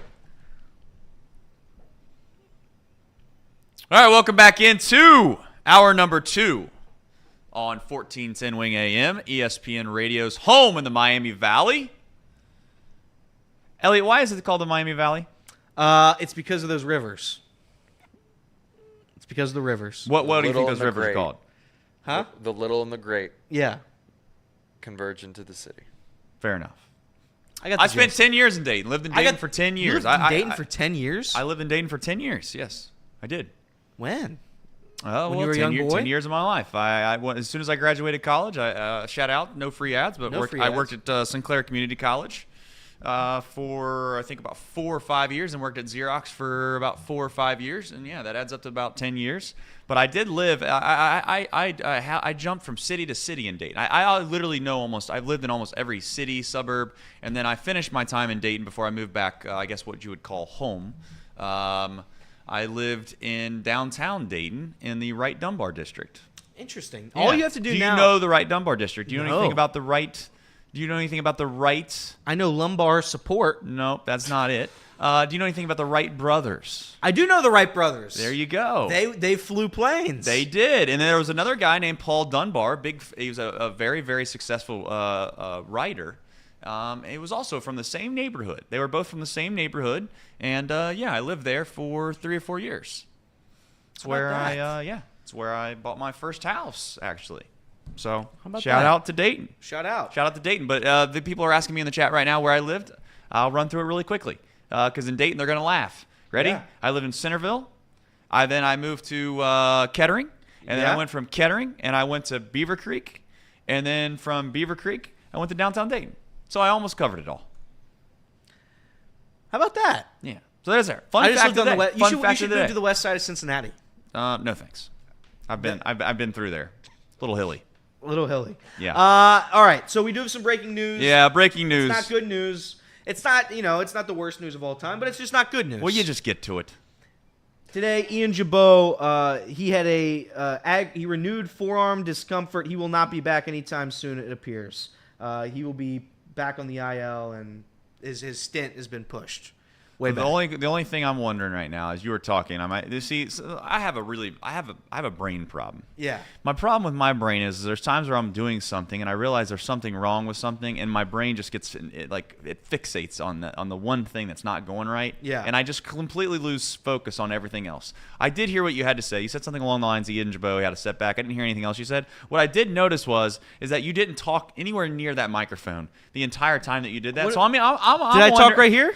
Not even close. I mean, when I Where did I say talk? when I Did I say talk you here? when I Here? say you couldn't Here? be farther from that microphone, it's basically just like Espinal whenever he goes up to the plate with the baseball. Couldn't get farther from it. Yeah, okay. So that's what we'll do. So we'll just talk. We'll make sure we're talking like this when I read. What I'd have I'm to wondering read it. is maybe we could fix the microphone and put it on the other side to where you can actually read and then talk right Well, into but it. then at I the have to same look time. it back at you. So then I have to look back at you. So there's 2 different points. All right. What we need is one of those ones that dangle, and I'm not going to recreate that photo now, but you need the one up in the sky. But yeah, Ian, So what was the problem with Ian Jabot? it is forearm discomfort. Forearm So his discomfort. timeline is pushed back. He will not be back to the Reds anytime soon. What is going on with the fact? Can I have some folks that help me out? Like maybe you watch baseball back in the day. I need somebody that can give me the real truth about 15 to 20 years ago in Major League Baseball. Was there this many issues? Like were guys basically, hurt this much? Or is it just the Reds? Or I don't. It just feels like inevitably Sam Moll is supposed to come back. Oh, he might be back for the opening day. Yeah. What day is it? April 19th? April 19th. I haven't even heard about it. I mean, he's lost in La La Land. It's like there's only like, you know what it reminds me of? It reminds me every time I hear about a new business going into the city here. They say they're going to open up in the fall of 2024. It turns out in the summer of 2027 it'll actually open up. So here we are again. Another failed timeline for your Cincinnati Reds. Do you believe TJ Friedel's going to come back on time? I'm not trying to be that guy. But seriously. No. Seriously. Is he going to come back on time? Again, this is the pessimist in me. No, I don't believe that. I believe we're going to have to play this season with 70 different guys like we did the last 2 seasons. So yeah, I don't understand how this many players can get injured consistently like this. It's probably the most consistent part of the team is how consistently injured this team unfortunately is, and that sucks. And maybe that's just the way the sport is now. And Nick Kirby chimes in, no, because middle relievers threw 85 miles per hour 20 years ago. Maybe that's the problem in Major League Baseball. And I don't know. You know what? I do feel like when you're young, you look at the older generation, right? And you always think like, oh man, they're always complaining about something. Like why are they always worried about X, Y, Z? You know, there's something either in you hear your parents talk about politics when you're young, or you hear your parents talk about the way the kids are acting, or whatever it may be, right? And you just brush it off. You just like, this isn't a big deal. Sure. And then certainly what ends up happening to all of us is life comes full circle. You grow up a little bit, and then you start to have kids. And when you have kids, and you have kids like my age, where I have a 12-year-old, and you know what? He says some things from time to time, and I'm like, what is going on with these kids? Like, why you guys are worried about this, or you're talking about that, or you're watching this at 12 years old? Like at 12 years old, I was just running around having fun with my boys playing wiffle ball in the backyard. That's right. But you know what I realized is I sound like my parents when I was young. So it's just like this full circle moment, and now I'm sitting here. I'm asking myself. I'm getting ready to say some boomer topic possibly. Is like, at what point can we get away from the fact that velocity is all that matters in Major League Baseball? Do we have to move the mounds back a little bit to make it to where throwing 100 miles an hour is not as big a deal anymore as it is locating a pitch or making a good pitch in a good spot, instead of just literally throw the ball as hard as you can, Johnny? We just heard Glass now the other day talk about how he basically has never been able to command a pitch. But yet he's been a successful Major League pitcher. Could you imagine telling someone 20 years ago, yeah, don't worry. I mean, we're gonna have successful guys in Major League Baseball that literally admit that they never could locate any pitches. What would we prefer? I don't know. I genuinely don't know. Yeah, I don't know how to fix the problem. It's not going to get fixed, though. It's never going to get fixed. Nick Kirby chimes in again. Brewers have 5 relievers on the IL, and I think there's injuries all around the league. So, yeah, they certainly happen. It just seems the Reds have had the worst of it over the past several years, certainly the last 2 years. So, this is just what I get. One of our best relievers not available until, what is that, May? Tough. Let's go back into the buy or sell. Let's do it. Let's see if we can get through this one. Buy or sell. I bet we don't finish it, but here we go. We'll go for it. Boom. This is topical. Nick Lodolo. You don't like to use the word. He's the ace of the staff. Buy or sell. We get into the semantics here. This is all semantics. I don't know what an ace is. Some people are going to scream and yell. I got called names when I first started Chatterbox, when we first started doing Chatterbox Reds, by those that will go unnamed, but they were making fun of the fact that people were called ace. Really? Yeah, that was a real thing. What's the point of contention there? The point of the contention is that they think they have an ace. They don't have an ace, and it's like, well, I guess my definition of an ace would be the best arm on a staff. They're the best arm on a staff. Some people, I guess, his definition of an ace would be they think that they're one of the better pitchers in Major League Baseball, and no matter who they throw against, they would have a relatively even playing field. That would be considered an ace. Somebody, and I guess you could argue that makes somewhat semblance of sense, right? Because an ace comes from the derivative of that is what? Playing cards. Right? You have an ace. 100%. So if you're using an ace more times than not in a game of playing cards, it is very much, it's just as good as, it can't be topped. It's one of the best. So if that's the definition we're going to go by in all of Major League Baseball, I don't think we have an ace. There's not one pitcher on this team that you could say, if you took the top 10 pitchers in the league and you said, hey, you got to throw against them, would you feel like you're at a disadvantage? I think the answer would probably be, yeah, we're at a little disadvantage. If the term is he's the best pitcher on the staff, for a guy that we didn't bring up for 2 months on this show, Nick Lodolo, it is pretty damning that after he throws the ball one time, that we are now considering him to be an ace? I'm going to say no, because I need to see him throw against a competent Major League Baseball team. I think that's more than fair. I'm going to say he is the ace just because I think he's the best pitcher on the staff. I think Nick Kirby, I forget when he said it, but he said it. If Nick Lodolo stays healthy, and everybody should be praying that he does stay healthy, he's going to have a damn good season. Not only that, he's going to have a great career. I think Nick Lodolo is the best pitcher. That's all due respect to Hunter Green, Andrew Abbott, Graham Ashcraft, and Frankie Montas. I just think that Nick Lodolo has the best stuff. And for that reason, if he stays healthy, and it sucks that I have to preface every take I have with if he stays healthy, but that's what you have to do. If he stays healthy, then yeah, I do believe he is the best pitcher on the staff. Casey? I mean, I don't know if I've seen enough to say that yet. I mean, he played, Yeah, you certainly haven't. It's one game. I'll give it another couple games before I'm all in on that. Yeah. Take. Not only are the White Sox bad too, Casey. The White Sox are terrible against left-handed pitching. Yeah. So, I mean, like I thought Frankie Montas was our ace, and then what happens the last time he just played? I mean, it was horrible. He only had 2 innings. This is the best part of sports talk. You get to overreact and change your opinion every single day. That's why they bring me on, baby. All right, buy or sell. Red should bring up Mike Ford.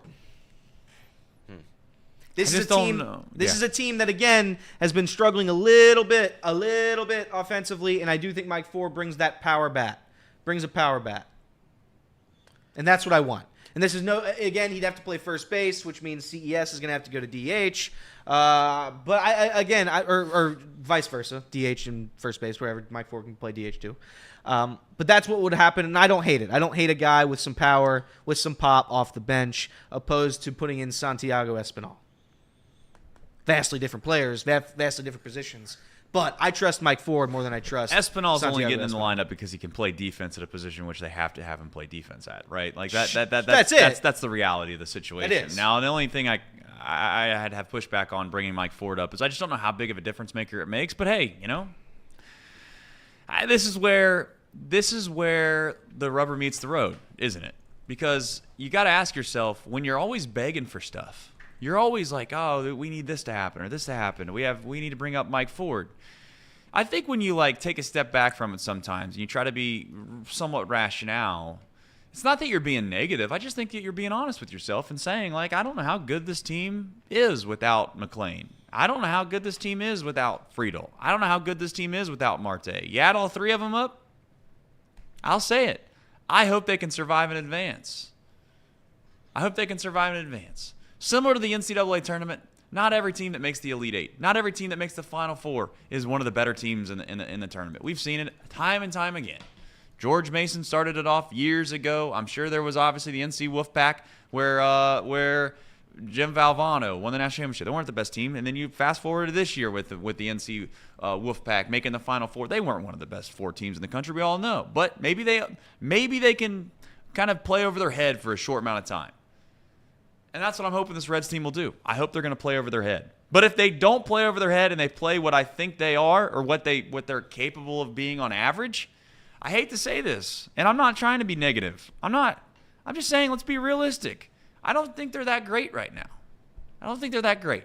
The only thing that can save them, the only thing that can save this team is the starting pitching. I think that there is some ceiling there that is still to be desired. They threw the ball well over the weekend. The offense, hopefully they'll find a way to score more than 5 runs in a series, and they will. But maybe the pitching will anchor this team, and they'll get them through the dog days of not the summer yet. Maybe they'll just get them to the summer. We shall find out. All right, I want to do. You want to do? Well, Casey had something. I was just gonna give my thoughts on this by ourselves for a second. I agree with the idea of trying to improve our big hitters, right? Our Candelario power hitters, CES have not really gotten the job done. What is the actual level of play though that actually justifies him being called up? Is it 250? Are we looking at 225 hitting? What is his average? Yeah, now. His average is nothing. I don't think his average is anything. If he can hit home runs, then he's up. Well, yeah, I mean they only ever hit 4 home runs so far this year. I'm just looking at the stats right now. I mean, for the record, he's probably never going to come up, but that would be it, or an injury. Most likely, the only way he's coming up is if an injury happens. most likely. But Gotcha. Fair enough. Well, when we come back, we're going to talk about the NFL draft. It is less than 7 days away. You got the jingle? Can you do the jingle off the top of your head? You got that in you? Do do do do do do do do. All right, we're going to talk about that right after this on 1410 Wing AM.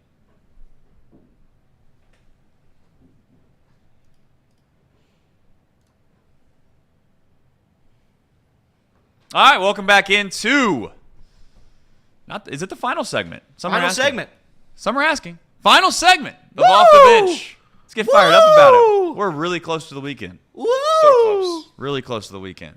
Before we talk NFL here, and I just want to compliment you on your very nice job of your sound tone there of the NFL draft. Yeah. And I was starting to think to myself last night, is there any other league in the world? Maybe the Premier League has this. I don't know, but like how crazy is a fan base to where the NFL draft, the sound of the pick is like a real thing. People know exactly what it is. If you play that sound tone to most sports fans, they immediately know what it is. That's when you know you're dominating. 100%. That's when you know that you just have. Some would say the world by the something. Don't know if you can say it on the radio, but you know what I'm getting at. 100. Is that the best jingle? I'm trying to think of another jingle. For like, What's the NBA draft jingle? Do they have a jingle? Jingle? I have I no think clue. I think the only better jingle would be the cherry on top, which we'll get to here in about 10 minutes. Wow, you're right. I like that. If we don't have a cherry on top, better find one fast. I have one. That said, let's get into the NFL draft. The Bengals obviously have pick 18. We've talked at length what happens at the top of the draft. Casey, I'm going to put you pretty much on the spot. If you find yourself in a position where at the top of the draft, this quarterback kind of frenzy starts to go crazy, Yeah. what's the absolute best case scenario for the Bengals? The absolute best case scenario. Not a realistic. I don't want a realistic one. I don't want to be like, there's probably going to be this guy or this guy available. I'm saying if this fell to 18, Yeah. you would come in here and you would proclaim, which I know you've done from time to time, that the Cincinnati Bengals are going to find themselves in the Super Bowl. Who? Well, to be honest with you, I don't know if they could do that in the draft. But I will tell you what will get me fired up, get me really excited. If they got, like I mentioned it on our show yesterday, if they had a Brock Bowers or if somehow, some way, by some miracle, which would be virtually impossible, they got a guy like Joe Alt, the number one tackle in this draft class, or if they somehow manage to get one of the top 3 receivers, which is virtually impossible, the Marvin Harrison Jr.'s, Romeo O'Dunes, Malik Neighbors. They were somehow able to get one of those guys, because this draft ended up being where it was 6 quarterbacks taken, and I guess teams fall in love with some defensive players over those guys I just mentioned. Or it just so happens to be that the Bengals trade up and get one of those guys. Let's stay on that for a minute, because I was going to bring that up. You had said it's virtually impossible to get some of these guys' names. Well, it wouldn't be virtually impossible. We know that, and you could always suggest they shouldn't do it because they're going to overspend to do it. Is there anybody in your mind that's worth overspending for, though? I think that, like, holding on to draft picks more times than not, there's 2 theories of thought here, right? We talked about the Rams. We made the joke about the Rams. They just don't care about their draft picks, clearly. Or they're not worried about first-round picks at that. Do you think that there's any chance that the Bengals find a specific player? And obviously you're not in the room, the draft room, the war room, whatever they want to call it, to know for sure. But is there any player that you would say, you know what? I know that our second-round picks are maybe very valuable. But you know what? If I'm able to move up 5 slots and you're guaranteeing me to get this guy, I don't care about our second-round pick. Yeah, I mean, I think I don't even think you have to spend your second. I think you can get your third, and you can move up 5 to 7 spots up in this draft. Maybe an extra 5th or a 6th pick would get that done. But realistically speaking, the trade-up scenario that you're talking about, a guy that I think could fall that I would really be gung-ho for, Olu Fashanu. I'm not sure if that's how you officially pronounce his last name, but the Penn State tackle, he's probably the best pass-blocking tackle in this draft class. Some guys have him as the number 1 tackle because Alt has all the physical traits, and he's very, very talented, but he's a little more raw than Fashanu is in terms of doing the whole pass-blocking thing. So that being said, that would be my one target to trade up for. I don't think they trade up for any other target, to be honest with you. But he would be a guy that I think instantly improves this offensive line. I think he actually might even take the starting job over Trent Brown if he comes in day one. That's a realistic trade-up option for me. The other scenarios in my mind for the Bengals are all trade backs and then maybe trading up in the second round to get a guy that you really like there. Because I think the Bengals are going to have their top 5. Well, they're going to have, if they have a top 10 list, right, of players that they want to draft at that spot, they're going to have 5 to 6 guys on that list still available at 18, in my mind. There's probably going to be 4 to 5 quarterbacks drafted. There's going to be a couple defensive guys picked, a couple receivers picked. And, of course, you got to kind of factor in that team that kind of goes like the wild card where they're getting a random guy somewhere that you weren't expecting. That happens just about every single draft. So in my mind, Bengals probably have 5 or 6 guys they're very comfortable with. And if they want to, they could trade back, get a couple extra picks. And then in the second round, if a guy falls, they're in that sweet spot to where they could easily trade back up in the second round. And there was a mock recently where they had us picking, I believe, Amarius Mims. And in the second round, Jerzon Newton, who is my number 1 draft prospect for the Bengals to select at 18. If that scenario were to happen where he falls in the second round, I think that is more realistic of a trade scenario for the Bengals than trading up or, staying put if there's a bunch of options available to them. What position group? Because every year you always hear about depth and who this is a deep class in this specific positional group, or this is a deep class overall, or this is one of the better draft classes in recent history. These things get brought up from time to time. Is there any positional group that you think, not what maybe the mainstream media thinks, but is there a positional group that you think, or maybe you agree with mainstream media on, this is a draft where I would be hesitant to worry about selecting this or overextending yourself in this area because you probably have a plethora of guys that are kind of, I don't want to say you're drawing out of a hat sometimes, but you have guys that are so close together that you could make the reasonable take that getting him versus getting him is not that big of a difference, and it's deep enough to maybe wait. So for me, the conversation is offensive tackle, receiver. Those are the 2 deepest position groups in this draft class. And I would agree with them. I see a lot of people saying that Bengals should probably take a receiver in like round 2.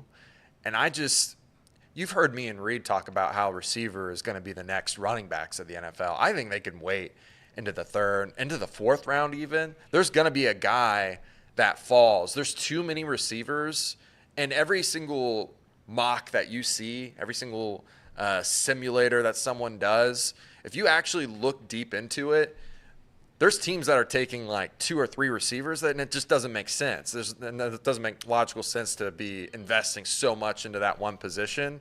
So to me, receiver is going to be the position where I'm probably not going to touch it in round 2 unless like a guy I think is in round 1, which could happen. A guy falls, and then I would be all for it in round 2. But I think that 80th pick in the draft, that 97th pick in the draft, they're going to have a guy there that fits exactly what they're looking for. I've seen that they've brought in Jalen McMillan, a receiver from Washington, that fits their type of profile that they like. That's in that range to me.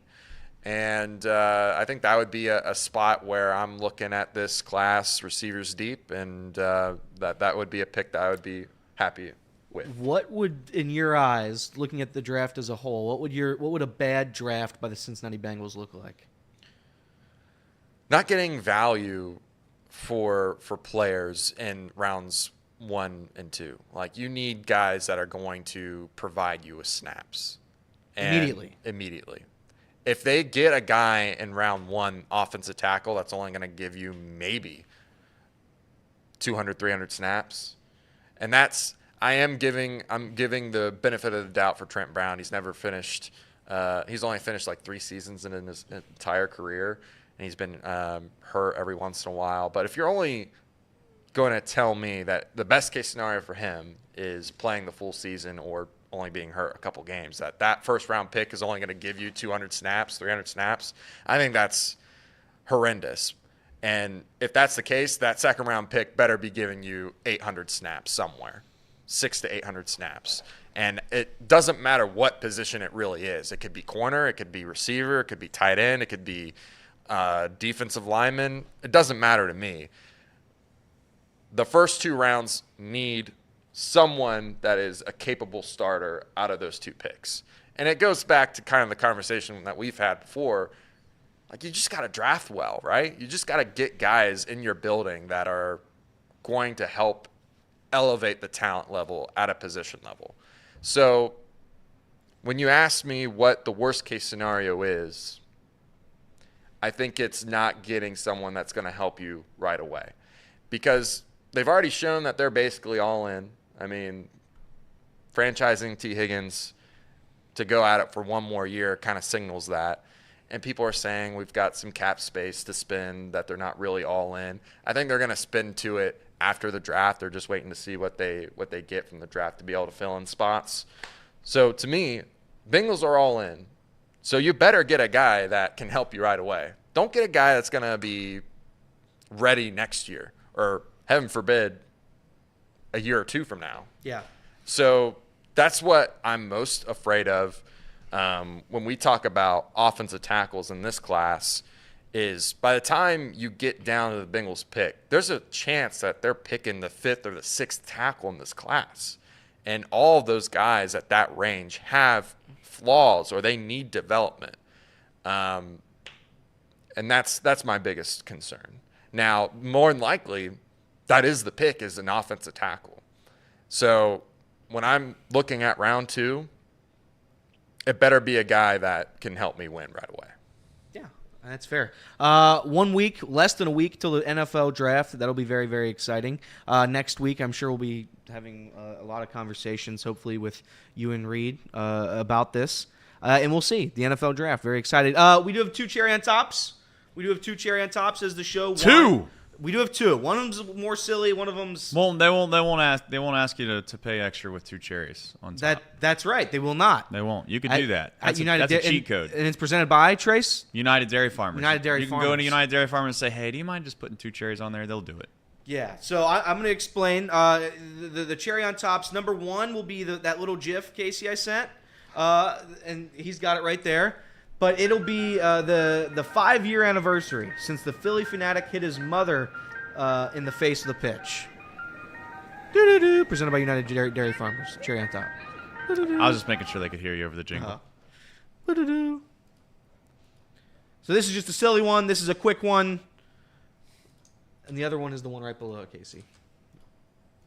Doo-doo-doo. Doo-doo-doo. Oh! Look at the Philly fanatic. Bang! If you're on the radio, imagine the Philly fanatic hitting another furry creature in the face of the baseball. That's what happened in this clip. Very funny, very silly. Shout out to the Philly fanatic. You just threw Casey straight under the bus, by the way. Yeah, I did. But when I say somebody, Casey, let me help you out. Let me be a real professional. Just put the camera on me for a minute, okay? I don't know what you're doing right now, but it's just not good. It's just not good. Well, Casey, here's the cool thing. I hate to say this to you live on air. The good news is, but you can go into that. You can go into that little that GIF right there, right? No, and you can't maximize it out. No. So he sent you something. Let's just call it what it is.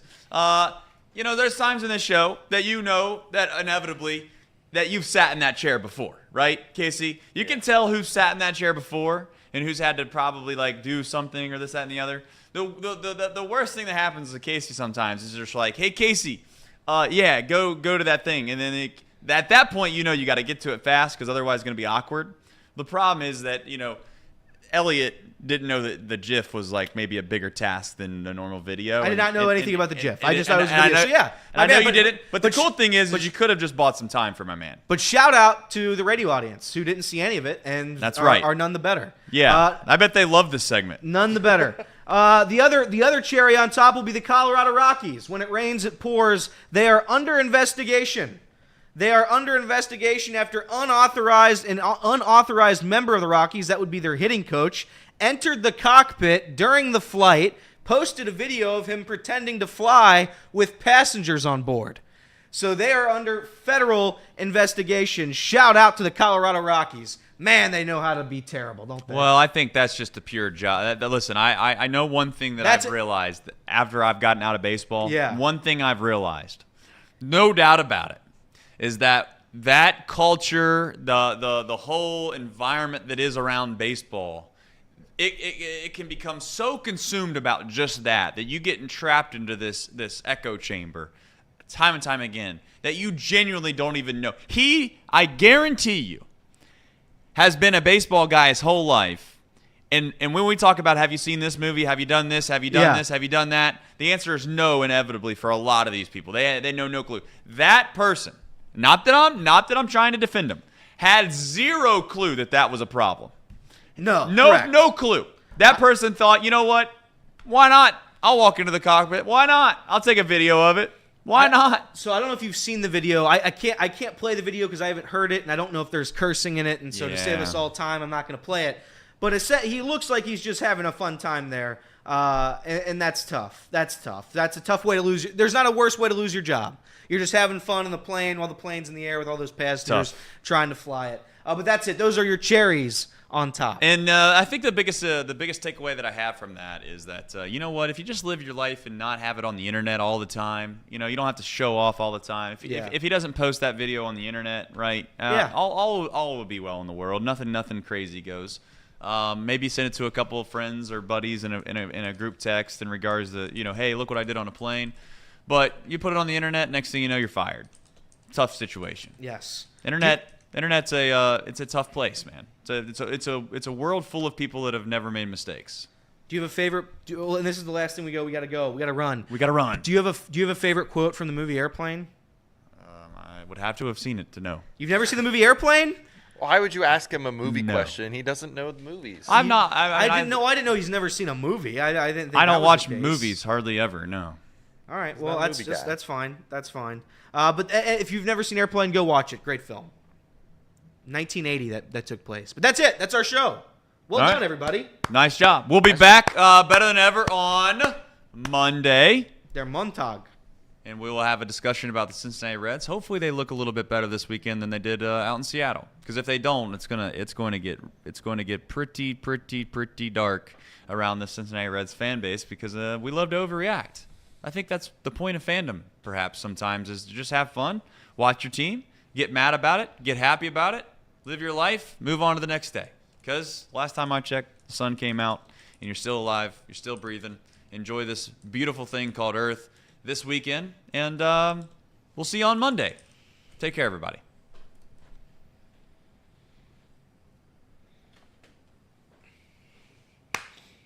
All right, we are back on YouTube. Any final parting thoughts here on today's lovely edition of Off the Bench presented by United Dairy Farmers? I just want to say one more time, as always, to most people that are, I don't know, that watch this show religiously, quite frankly, that we appreciate you. And that over the next month, there are a lot of things that I'd like to try to get done around here. And most times what happens is nothing happens nearly as fast as I would like it to, but we're going to go through a little transition here. The show's not getting canceled. We're not moving the show, okay? Don't start that. But I do want to do some things differently, perhaps, around here. I'm going to be very, very candid with all of you in saying that it's not that I feel sorry. No one should feel sorry for anybody in here. But for all intents and purposes, we try to burn the candle on both ends. Me personally, doing this show, I don't know if I do a great job doing this show. You do a great job. No. Listen, I'm not looking for pat me on the back. This is not a way of being like, oh, Trish, you do a great job. Listen, I don't dedicate enough time to do this show the way in which I would love to do it. I don't have, for lack of a better term, I don't have the time in my life, right, between doing the Chatterbox Reds, got to watch the game, right? You got to come on here, have reasonable conversations around a whole host of topics. So I want this to be a group effort. We do have some interns coming in the summer. Maybe we're trying to get, I don't want to spill the beans on what else we're trying to do around here, but I'm trying to get a whole host of people in here that have some semblance of a brain when it comes to sports, and we can make it less. I guess the term I would like to use, less formal. I want to have more fun. I wanted it to be an open conversation. Use the chat. Continue to have fun. Make it a community, because that's ultimately what this has become, is a community. This isn't about one person. If it was about one person, then it would have been about Tom, right? Tom's had what many would say probably a much higher patriarch's not the right word. Hierarchy in regards to where he's been in his life and where we have been. So if you were to ever follow anybody or stop watching the show because of anybody, it would have been because of Tom, and most of you have not. So that just tells me you like being here, you like interacting with the chat, you like talking sports, and you like having the idea that there is a little bit of a local semblance to what we talk about from time to time, even though, we get yelled about how we don't stick to Cincinnati sports enough. But when there's no Cincinnati sports, sometimes it's tough. We kind of need an NBA or an NHL team, don't we? That would be really great for us. Hopefully we get one at some point. Kenner and Kev made a good point yesterday. What did they say? This Reds team is the perfect talk show team, though. Like there's They are? Huh?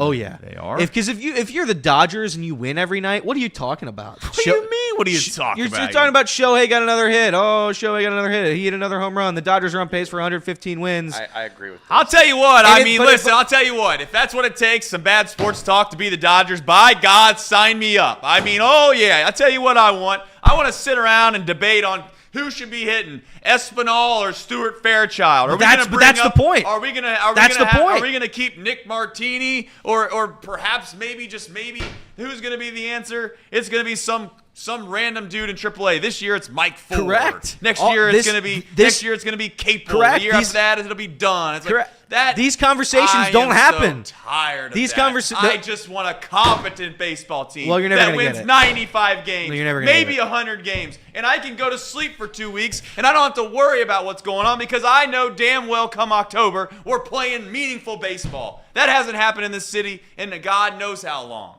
The idea that I am blessed because we have a great team to talk about every day. Well, no. We could be the Dodgers. We could be them. Well, no. Jiminy Christmas. I don't think you understood what I was saying there. You can have that debate of who. You can have that debate of who's playing every night. The Dodgers, they just know. Spoiler, we win. And if we don't win, oh well, we'll win tomorrow because it doesn't matter. Well, that's what it is. Well, when the Dodgers lose, you can be irrationally upset because they shouldn't lose. Correct. Well, I guess I don't even know. I don't think so. I don't know how much. You that just know that plays team's going to a World Series, so it's like whatever. This team, I'm going to get frustrated. I'm going to overreact after every single game, every single pitch, every single player. Spirit Cat said the Shohei Ohtani's 1 for 19 with runners in scoring position. They're killing him out there. Oh shit. Oof. I'm just saying. I mean, I got. Wait till they see him at a blackjack table. Boy, are we blessed? I am so blessed to see Espinal play every day. I'll tell you what, nothing makes me happier. And that's all with all due respect to him and his family. What? You have a problem with that? No, I'm reading some of your chat. I'm just reading some of the chat. Well, listen. I mean, from time to time, you got to have some fun. The fact that you thought, I mean, you could have picked any team besides the Dodgers. I wouldn't have been triggered. But the fact that you picked the Dodgers, like, oh, we could be the Dodgers, Trace. Could you imagine? Yeah, I do imagine. Our numbers would be through the roof. Yeah, because we have a freaking competent franchise that wins 100 games. What do you mean? Nick? You think the sports talk guys in Pittsburgh right now are like, yeah, I'll tell you what, man, we've been blessed the last 15 years. What a blessing we've been. What about, I mean, hell, the Miami Marlins this year, they can't even field a competent team. I tell you who was really blessed then is the A's. Boy, that's a good one. Are they going to leave or are they going to go? Well, no, because if the A's are silly because they're just terrible, and every night they're terrible, and they send their players down. Well, I got a question for you. Sure, let's say. If you want to be super pessimistic on this show, I'm just being honest. I'm glad to see you this way. No, listen. Now Listen. Here's the thing. Is that this isn't an indictment on like anything in particular. It's just that you can't sit here and convince me. We can't keep talking down to franchises. We can't do it. You can't sit here and convince me that like, oh, we could be the lowly A's. I don't know. I'll tell you one thing I do remember as a kid. I seen Mark Mulder go out there. The hell, they got a great movie about their franchise. Do the Reds have one? No, they don't. So okay, well, let's mark them off the list. What other teams you want to talk about? Rockies. Okay, the Rockies. They've been in a World Series that I remember. I remember watching them in a World Series. All right, let me find one. Go ahead, find another one. Let me find one. You won't find one. You will not find one. Pirates. The Pirates? Oh, yeah. I watched him chant, Cueto, Cueto, as he pissed down his leg the entire time and shit the bed. And next thing you know, I had to watch Pittsburgh win a playoff game. Advance in the playoffs. Let me find another. Please. The Mets? The Mets? Meet the Mets. The Mets? The Mets were in the World Series. There was a Subway World Series between them and the Yankees. They just spent like $200 million. Now, did it work out? No, but you can at least convince me. It did not work out. They won like 100 games 2 years ago. Okay, let me think of another one. The Angels? The Angels? Now, the Angels aren't great. The Angels aren't The great, Angels but in the they do outfield. have a good movie. And Angels by in the God, if outfield. you're telling me that I would have been blessed to be able to watch Mike Trout play and Shohei Ohtani play on the same team, now they were bad. I get it. That's the best one you've done so far. Nick, But I do know this. I watched them win a World Series when I was a kid. The Angels? They had Was that the Angels what in was their, Anaheim? what was the Anaheim's what was it? They beat the Giants in the World Series. Oh my gosh, what was the manager's name? No idea. You're Was too that young. Vladimir Guerrero's team? No. When was this? What year was this? Oh my gosh, why can't I remember his name? Manager of the Chat, Angels. help me out. Mike Scioscia. Thank you. Yes, Mike Scioscia. So I seen them win a World Series. Now I was relatively young, but I seen them win a World Series. I know this. If that was in Cincinnati, we would. I tell you what, we'd have bobbleheads of every player in that 25-man roster every other week around here. What about, okay, so Nick Kirby says Chatterbox Reds is outperforming most Dodgers podcasts, especially on YouTube. That means because they have bad podcasts then. I tell you what, you put me and Nick in a Dodgers podcast, and I'll tell you right now, we'd be doing just fine. Man, imagine how many. Nick dunks says we they have. do have like 15 of them, so that might be why you're Fair doing enough. better. All right. How much money would it take for you and Nick to switch? Let's say No, there's not an amount. to switch fan bases. There's you not guys an amount. You guys get. I love pain. I love the pain. You know why? Because I think at some point it's going to make that all that much sweeter, though. As much as I hate the fact that we've not had a whole lot of success, I know in my heart of hearts, I hope that I'm not like you know what? Sometimes I'm hesitant to say this because I know that there was some poor Cubs fan that had been a fan for almost 80 years of their life. They passed away, and then the Cubs finally won the World Series when they were dead and gone. I hope that doesn't happen to me, but I do say this. I really do think that there's a chance that when it does happen, it will make it that much more sweet. When you come from nothing in life, maybe when you're the poor kid your entire life, when you finally have some wealth, you appreciate it more than the third-generation millionaire. We have a caller? We have a caller. Oh, Well, my before we goodness. get the caller, Chase did DM me and say he is a recipient of Chatterbox tickets for Sunday. He is unable to go. So if anybody would like to go, please say it in the chat right now. This is for Sunday's game. If you would like to go, please go. And I might take him if nobody else wants him. We'll find out. We'll figure that out. All right. We got a caller? Yep, we got a caller.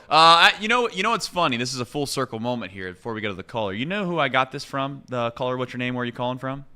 I got this when I actually listened to Justin Kinner in Dayton when I lived in Dayton a few times when I was on my way home from work. I'd just have that on the radio station, and he would always say, "Caller, what's your name? Caller, where are you calling from?"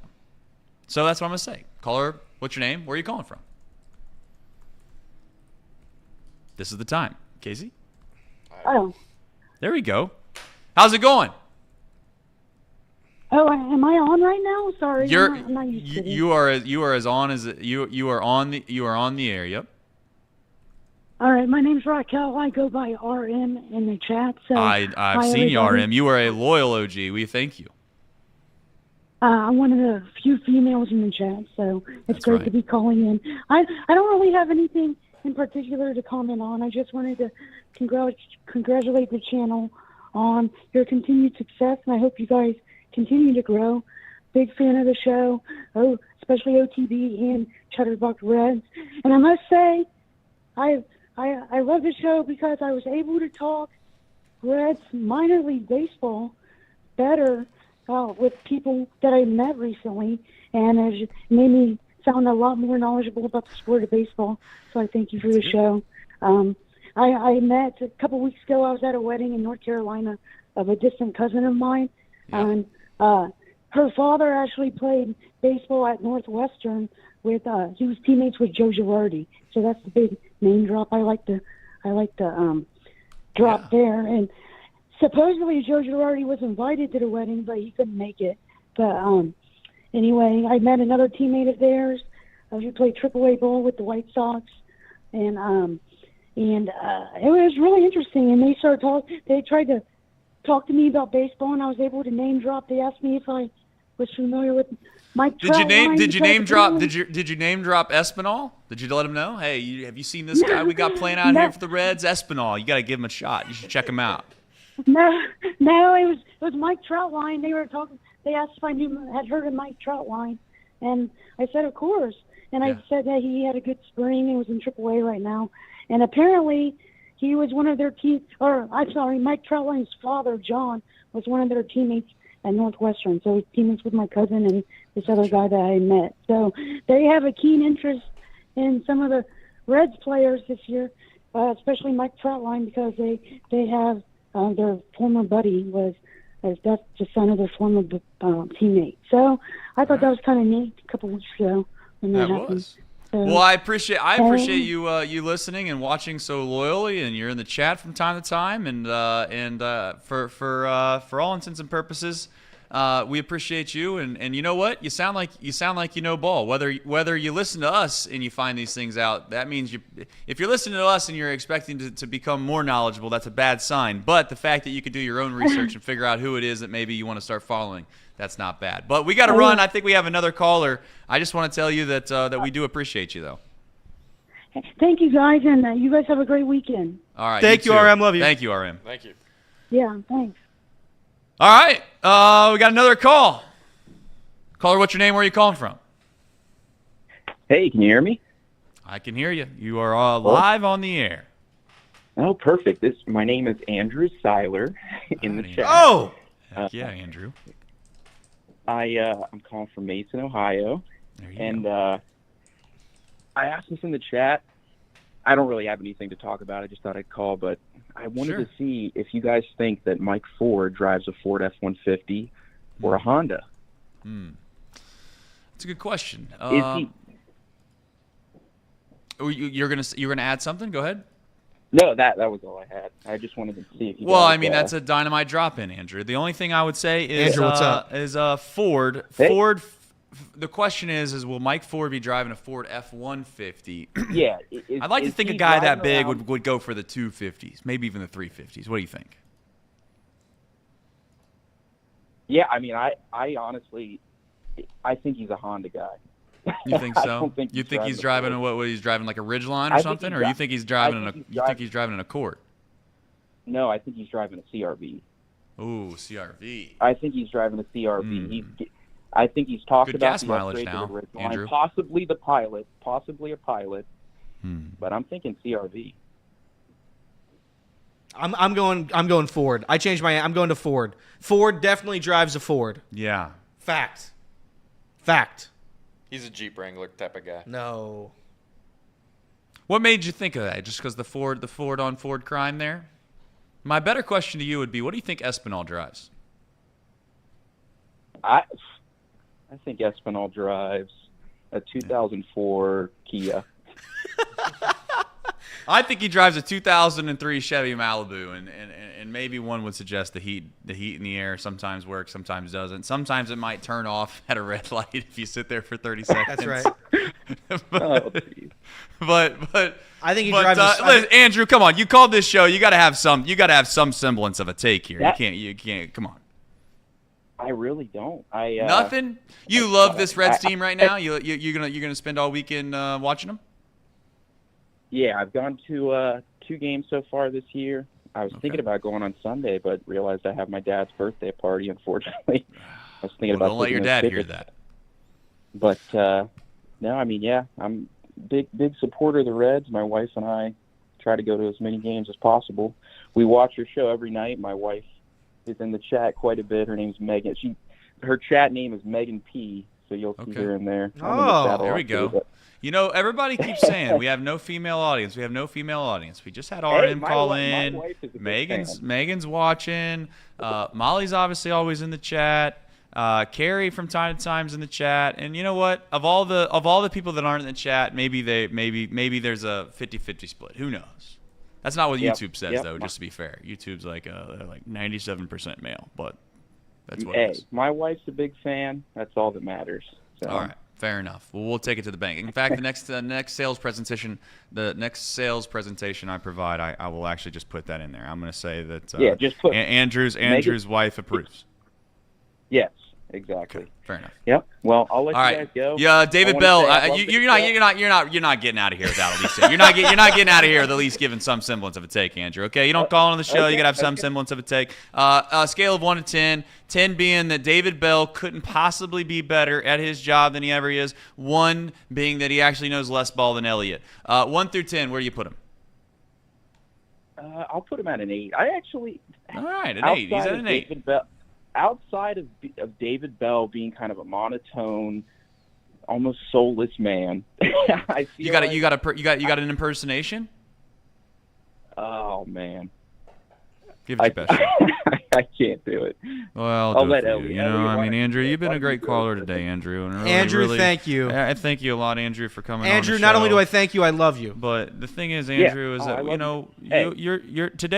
today's day is not as bad. It's not as bad as maybe it appear. The guys will bounce back. Tomorrow will be better than ever, though. It'll be good, and you're gonna have a really good weekend this weekend, Andrew. I hope you enjoy your weekend. You enjoy your wife, and just remember that's the most important thing in life. That was a good David Bell. That was a good David Bell. Yep, and I just want to say I love this show, man. Keep doing what you're doing. Elliot, love you. Love you guys. All right. So, you love Casey too, right? Keep doing what you're doing, man. Yeah, I love Casey too. That's right. All right. Thanks, Andrew. Fair Casey, enough. I love you. Well, I said it first. Andrew, thanks for calling. All right. See you guys. Round out the show here. It is 12:05. That is overtime on Off the Bench, presented by United Dairy Farmers. Thank you. How about we all say one word? It's just. I'm trying to figure out the ticket situation. What? Why? Well, because they need some help. What do you mean? You do this every time. I'll tell you what. The last time we did this ticket thing, your peon brain over there was trying to give out individual tickets. With all due respect, who the hell is going to go to the game randomly by themselves more times than not with someone else? I do. Yeah, I do. Okay, you do. But the vast majority of people, I don't know, go with one other person that they would go with. Mark's been by himself. I've seen Mark by himself. There's nothing wrong with it. You're shaming him. Yes. No, I'm not. You I are. didn't say there was anything wrong with it. I said that the vast majority of people can't do that. You're shaming. No, I'm not. So is it just 1 ticket? Is that it? No, it's probably 2 tickets, right? It's 2 tickets. It's 2 tickets. I'll tell you what we're gonna do. You know what? You don't give things away for free. You gotta earn it. You're right. You gotta earn it. You're right. If those 2 tickets want to go to somebody, then you know what? They're gonna have to earn it. We'd not figure out what they do to earn it, but I would at least not to try to put a hierarchy here, but at least it should go to Nutcutter Nation first. At a minimum. Okay. And then after that, I still think they should be doing some songs and dances. I feel like we got to at least guess the home run hitter or something. We'll find out. Casey, isn't there a chat inside the YouTube community? Yeah. All right. You can. Everybody can kind of comment in there. It's like a little form, correct? Yeah. We'll do a post. Yeah, we'll do a post, and then people that post on that post have a chance to get them. How about that? So for those that, like I said, thank you for the call-ins. One last thing, final thing before we go. As I was saying before, I'm going to try to change some things up. I am, and what that means ultimately for all of you, probably maybe not a whole lot, but the goal is to remain the same. The only thing though is as the reality of being able to host this show all summer long by myself, and obviously with the fact that we do other things around here that maybe many people aren't privy to. I probably understand that they don't have a clue that we run around with video boards. Reed right now is in Bloomington, Indiana, covering the Little 500. Speaking of movies, I did watch that one. What's that? That one is called Hoosiers? No, it's called Cutters. Of all things? Cutters. It is called Cutters, isn't it? It is called Cutters. Yeah. Cutters. I watched Cutters. Huh? It's the Cutters. It's a movie about the Little 500, and it's a bicycle race that takes place in the University of Indiana with their fraternities. And yeah, it's actually it's a cool little movie. I wouldn't call it great. I'd call it maybe Breaking what it Away, is. is that what it's called? Breaking Away? Yes, thank you. Breaking Away is the name. The Cutters is the name of the team, correct? Yes. Yeah. Yes. All right. 1979. 1979. Movie was made in 1979. I bet Joe Morgan and Johnny Bench and Pete Rose and Concepcion and who am I missing? I know I'm missing people. I don't know. Griffey. I don't know. But I bet they love that movie. All right, but we'll figure it out. When things change, you'll find out. But until then, keep enjoying the show. We love you. We appreciate you. And you enjoy your weekend. Are we doing? Is there people? Some people are asking about box lunch, quick flash, things like that. Yeah. All right. This is the big thing. I'm being dead serious when I say this. I know I joke a lot, ramble on, say stupid stuff all the time in this microphone. Some people probably think I don't have a brain, which I don't. But we are going to start doing a lot more stuff for members because that's actually a very, very, very meaningful thing to us. It gives us a really chance to go. It gives us a good chance to grow. And I'm not like trying to guilt anybody into getting a membership. By all means, you do what you need to do. You do what you'd like to do. But as a company, it's going to be very pivotal for us to continue to try to build our community, build memberships, because ultimately at the end of the day, that does drive some revenue that allows us to go do some things that we hope would be funny and entertaining. And we need, and I don't say need to do a better job as if like we don't care right now, but we need to do a better job of doing more and more stuff behind the community membership wall. And I just want to tell you that that's going to be my main focus over the next month, and we will find a way to make that happen. And, of course, off the bench, we'll see ultimately what we can and can't do with that and then tie that into the memberships as well. So maybe we'll have off the bench overtime. But as far as box lunch goes today, is that was not planned, correct? Because we're thin. Well, I can do it, but what we're gonna have to do, we're gonna have to end it, and then we're gonna have to send the audio because we gotta work on the audio and send to them. Correct. I got to do a lot of stuff behind the scenes. Yes. So all right, here's the deal. If you're a member and you're looking forward to Quiplash, let's do that Monday. And here's why. Because I know we got to do the radio stuff. We also need to make the graphics for this golf tournament that we're going to do. And we've been working on that behind the scenes every day. So I know that stinks for many of you. You're looking forward to Quiplash. I'm sorry about that, but I promise you there is going to be a significant amount more content coming soon for our members, and we very much appreciate all of you. But that'll do it for today. I love you. I appreciate you. If Joey Votto didn't swing, it wasn't a strike. And that is the same thing I would say from now until the end of time. Joey Votto is a GOAT. So are you. Take care. Enjoy your weekend.